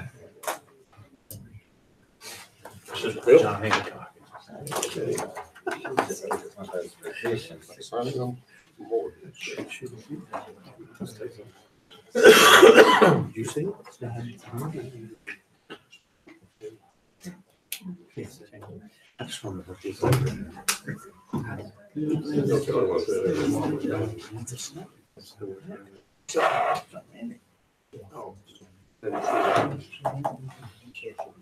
I gotta get him to fix that problem. Okay. What we'll do, I'll get He goes after. I'll give it to Save those battery. folks and then they can. Save battery. I assume the complaint basically will be just like a lemon bump. It'll be very soon, yes. We'll change the name, Karen. Well, sir. That'd be good. All right. They don't need any extra money over there. They get enough of our money. I'll give you the. All right. Excuse me. 60. That's pretty good. Move right along. Yeah. We ain't gonna get out of here by 12 anyway. That's the resolution. We sort of got to take this. Thanks, gentlemen. Wait a couple of times.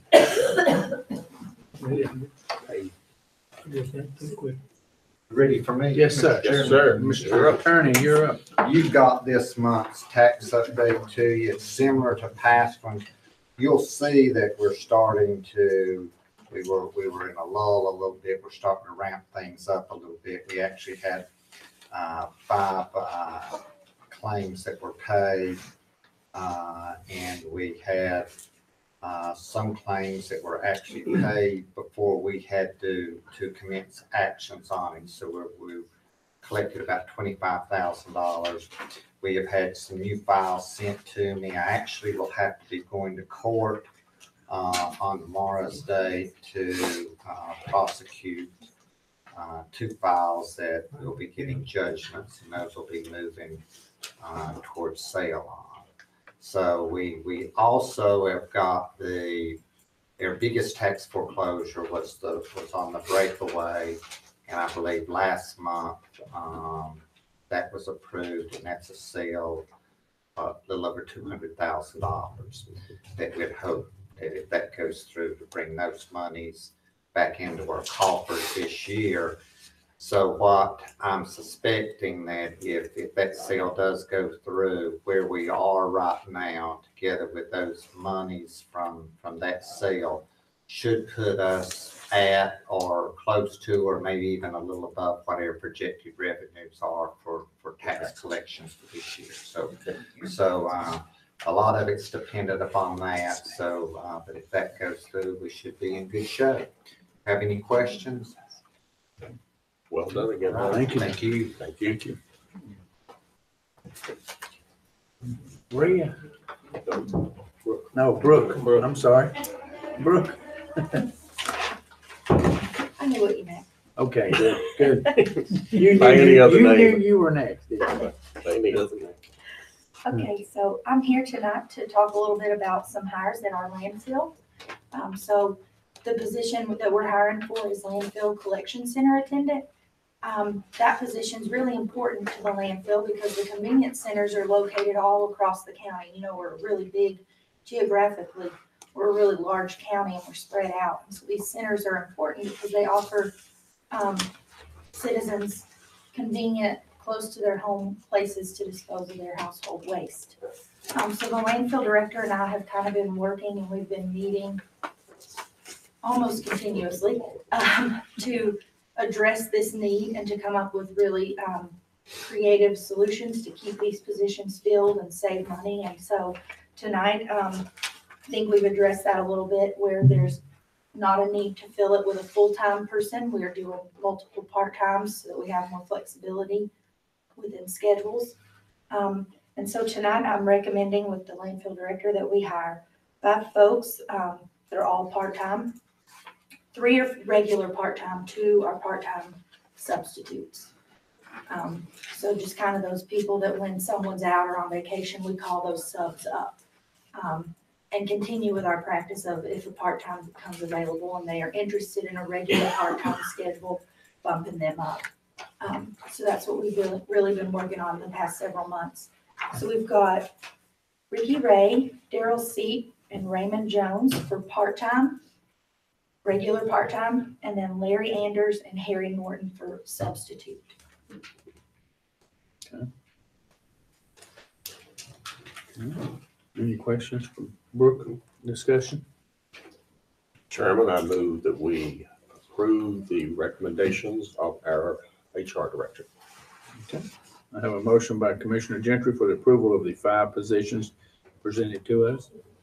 Second. I have a second by Commissioner Rice. All those in favor, raise your right hand. Thank you. Thank you, Brooke. Thank you, Brooke. All right, Rhea.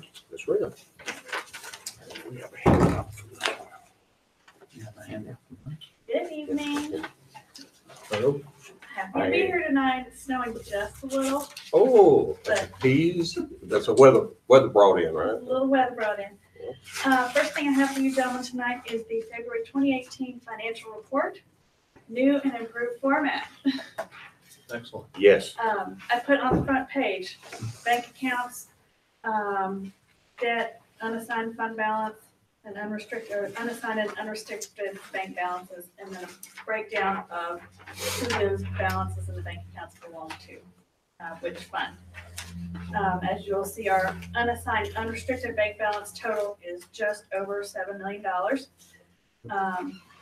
Of that, 5.8 belongs to the general fund, just over $1 million to the landfill, and just under 150,000 to the 911 Fund 85.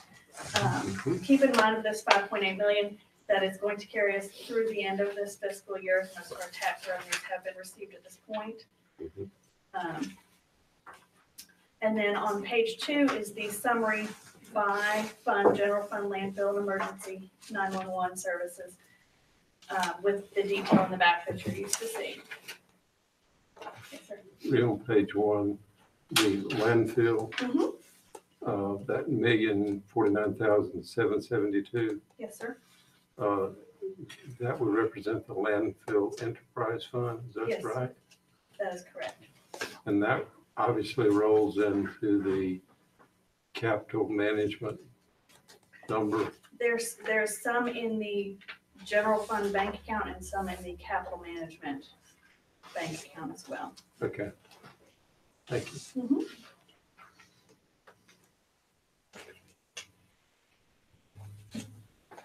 Okay. Also attached to that is the claims that we have paid out for the month of February.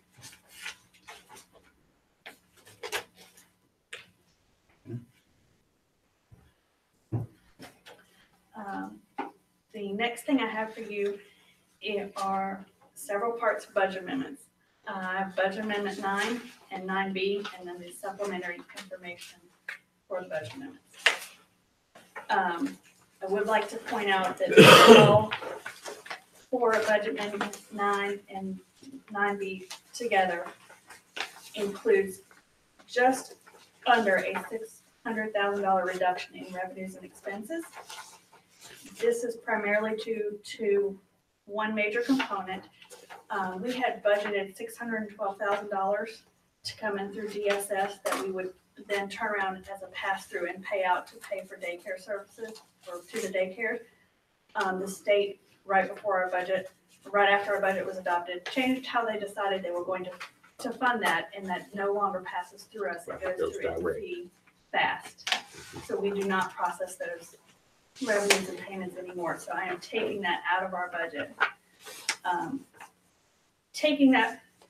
Just to clarify, that's not money we've lost. That's Not just money money we've that we don't lost. have to handle. Correct. Gotcha. Yes. I'm For not- anyone out there that That is might correct. think we just lost 600 something No, we did thousand. not. So if you take that part out of the picture, it is an actual $12,000 increase in revenues and expenses. We've gotten a couple little grants. The manufacturing art grant got $10,000 that renewed, and I think there were 2 other smaller grants.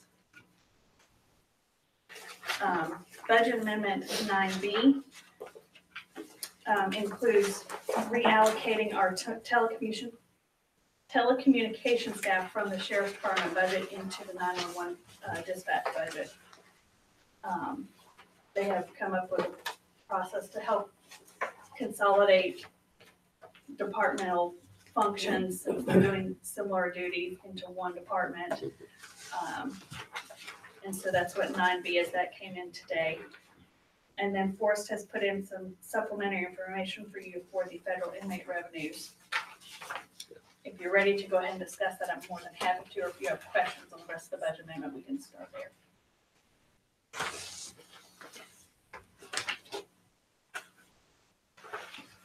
I think we're. Okay. So as we've talked many times, our federal inmate revenue is down. Forrest gave us a figure of $345,000 that we're expecting to see a reduction, $45,000 from the adopted budget. We have been working as other revenues have come in. We have decreased projection on that. I was able to find out that when we have federal and state inmates, we do bill for those on a monthly basis. So after the month of February, we bill for those inmates. We bill for transport, medical, and housing for those inmates that we get refunded so to speak, from federal and other states.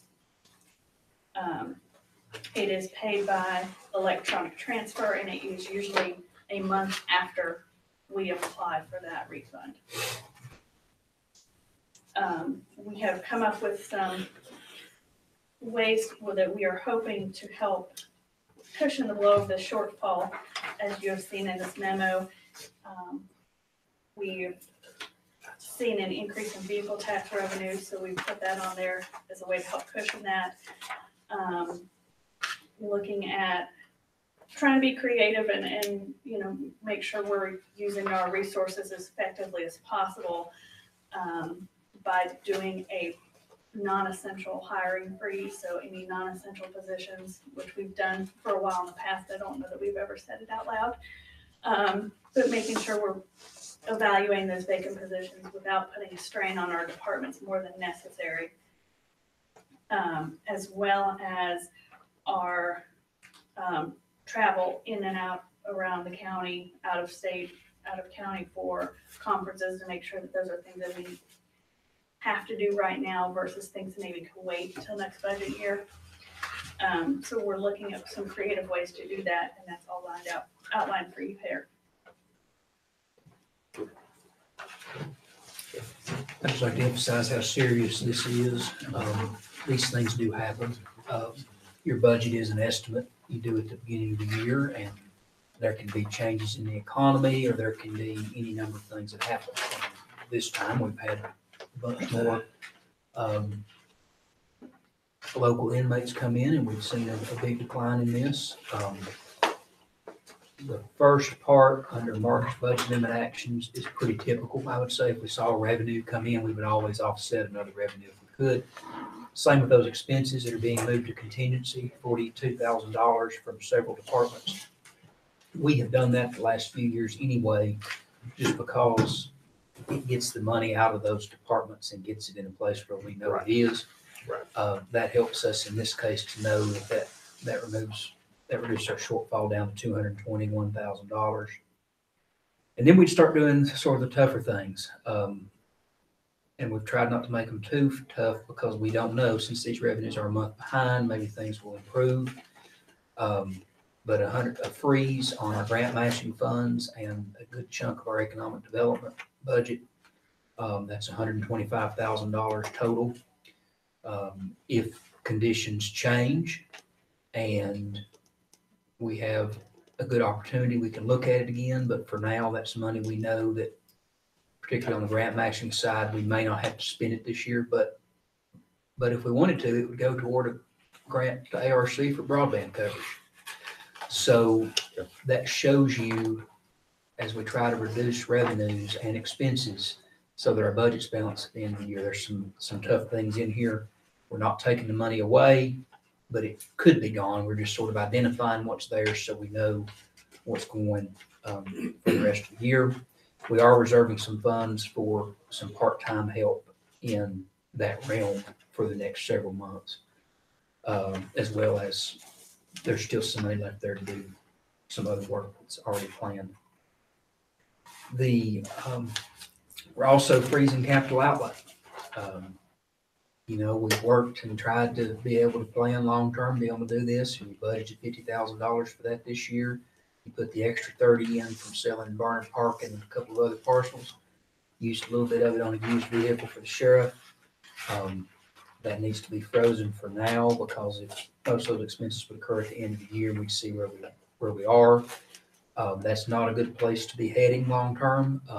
That means we've made no progress on that front. If we aren't able to unfreeze that at the end of this year. And I believe that was all for now. That gets us down to $31,000 that has to be dealt with by the end of the year. We will have some revenues that may come in a little over. They're sort of unpredictable. We hope that we're able to see that.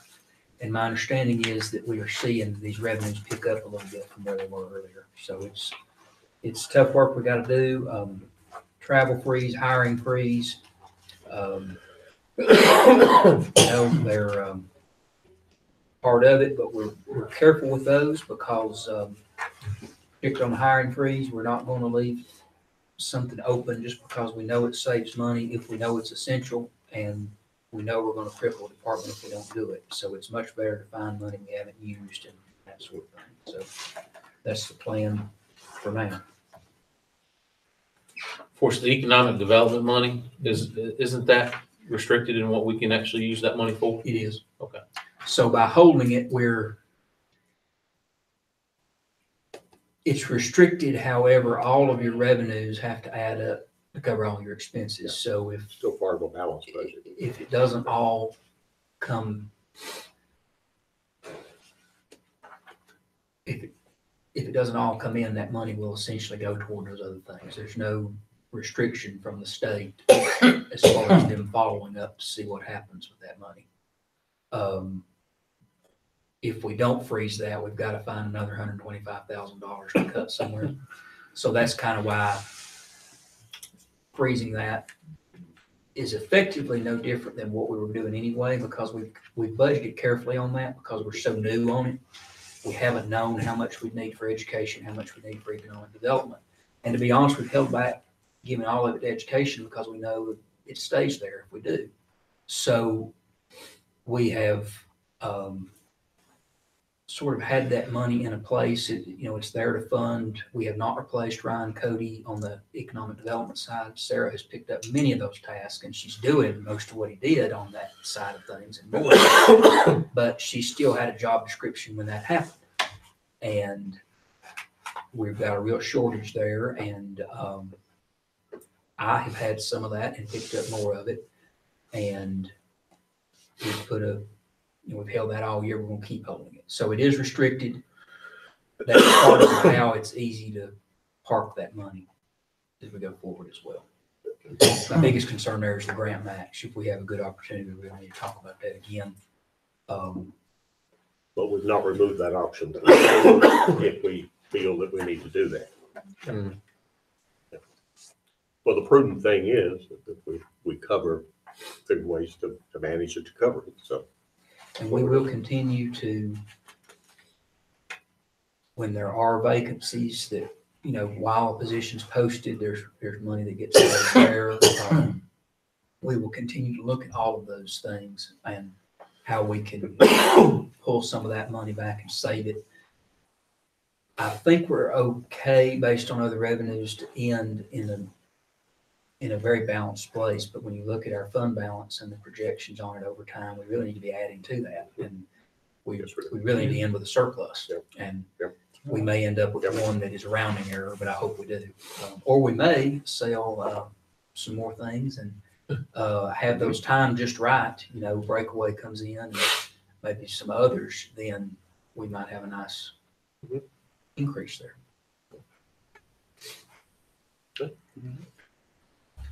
So gentlemen, I need approval on budget amendment 9 and 9B, please. I move that we approve budget amendment 9 and 9B as submitted. Have a motion by Commissioner Gentry for the approval of budget amendment 9 and 9B. Do I have a second? Second. Okay. Have a second by Commissioner Wexler. All those in favor, raise your right hand. Thank you, Rick. I would also like to mention that February rents, as of yesterday, have all been received. Good. Last thing I have for you, gentlemen, is the February 2018 tax releases and refunds. Not really many. That looks good. Okay, we need to approve those, I believe, Yes. too. Somebody make a motion, please. So moved. All right. Motion by Commissioner Rice to approve the February 2018 property releases and refunds. Second by Commissioner Wexler. All those in favor, raise your right hand. Thank you, gentlemen. Thank you. Thank you. Forrest.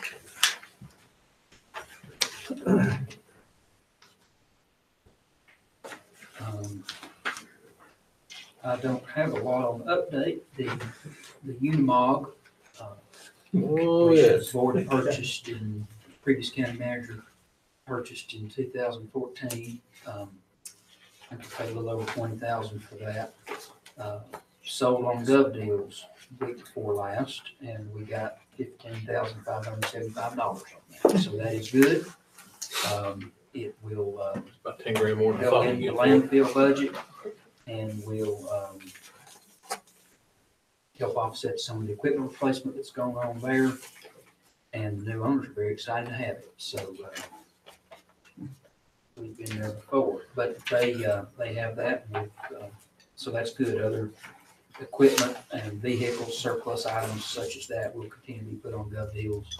There are only a few items that'll probably bring that much, but some of the smaller ones I add up, and it's a good way to make a little money off something that's just really worth nothing to the sitting there. So that's good. How many items do we have on there now? Man, how many we got on there? We don't, I had to put a hold, I got some information mixed up because I'm not a car expert, but I am working to correct that. Rhea's helping me, we should be live no later than Monday with our items back up, so I apologize. So we'll send out an email to everyone to let them know to look. Surplus property, you have a couple of offers. You have a bid on the Stamy Drive property, final bid $2,200. Previously accepted that, and it's gone through the process, so this is your final approval. That's actually for both of these. So that is $2,200 for the Stamy Drive property and $2,500 for Wolf Laurel Estates, and we proceed with closing from here. Okay. We don't need any action. Yeah, we do. Yeah, because it went through the upset bid process, so So we need a motion. I move that we accept these offers and these offers to purchase and sell those two properties. I'll second that. Motion, Commissioner Wechtel, second by Commissioner Gentry for the approval for the final bid on the two properties listed, Stamy Drive, Hot Springs, and Wolf Laurel Estates. All those in favor, raise your right hand. Okay. And just to clarify, it's one lot in Wolf Laurel Estates. Yeah. Yes. Yes. Yeah, we're not getting the whole. Not the whole thing.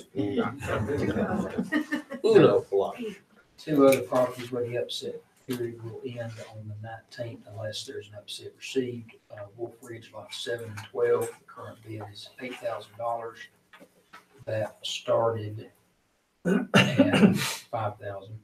Scenic Wolf Lots 101 and 1B is also at $8,000, and that started at $3,000. Good. So we'll see. Still perfect. So it was good to re-advertise that one, wasn't it? Yep. Good deal. Next, you have board appointments. You have a Board of Health vacancy as well as a delegate and alternate position for the North Carolina Senior Tar Heel Legislature. You want to do that, Bill? I guess it's probably to do all of them together, is it? Okay. We don't have to. Well, we have separate, we have Well, maybe different we got boards, some more. so we have to do each board separate. Okay. Okay. All right. We can. Well, let's do Board of Health. Well, let's do Board of Health and then the three Tar Heel Then do the- legislator. You Yeah, have a corrected board sheet. I do. I have that. We have this one in Yeah, your. that should be with your top page. We'll do the Board of Health.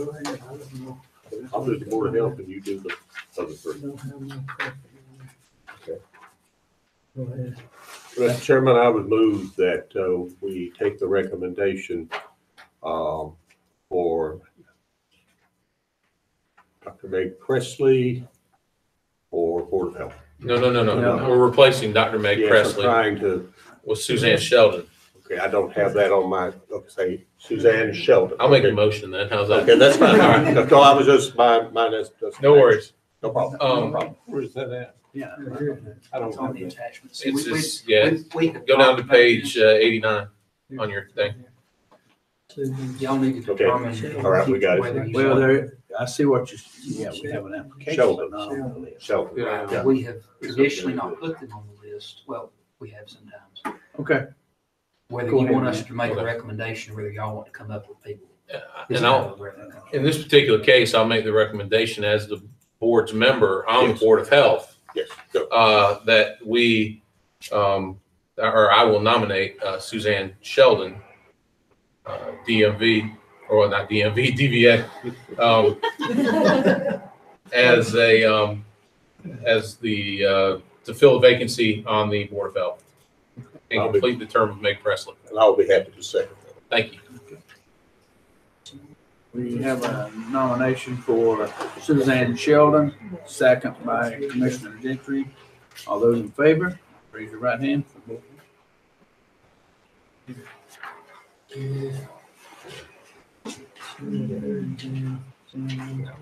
Next up is our North Carolina Senior Tar Heel Legislature. Bill and I would like to nominate for the 3 vacant positions. There's only 2, right? 2. You have a corrected sheet. We have a delegate and an Now alternate. let's get a corrected sheet. There you go. So what? There it is. There you go. There it is. I have to stop breaking that cheap stuff. All right, we have 2. You don't have a name. I don't have a There's your name. name right here. So There you have one. one of Okay. them, I have to leave one of them off, I guess. Okay, Same will name. be, now wait, we have some, we talk about Sherry Perry, correct? And Patricia McPhee. Does that correspond with everybody else's paperwork? Is Jan Lounsbury not in? You have 3 applicants. Yeah, we've got Jan Lounsbury. I've got Jan Lounsbury, Sherry Perry, and And we Patricia have McPhee. 3 openings? No, we have 2. 2, that's You what I have thought. 1 Okay. delegate and 1 alternate. 1 delegate, 1 alternate, And in okay. the past, and that's not the case in this situation, in the past, husband and wife worked well for that, but we've not had a husband and wife apply. Okay. All right. We will nominate Jan Lounsbury as the delegate and Sherry Perry as the alternate. I second that. We have a If you need a second. We have a motion on the floor for the nomination, the appointment for I guess we need to- Jan Lounsbury and Sherry Perry, Perry. second by Commissioner Briggs. All those in favor, raise your right hand. Thank you, Bill. Thank you. Thank you for. Thank you, Morris. Working through it. Do I hear a motion for us to go for General Statute 143.318.11 for closed session for personnel?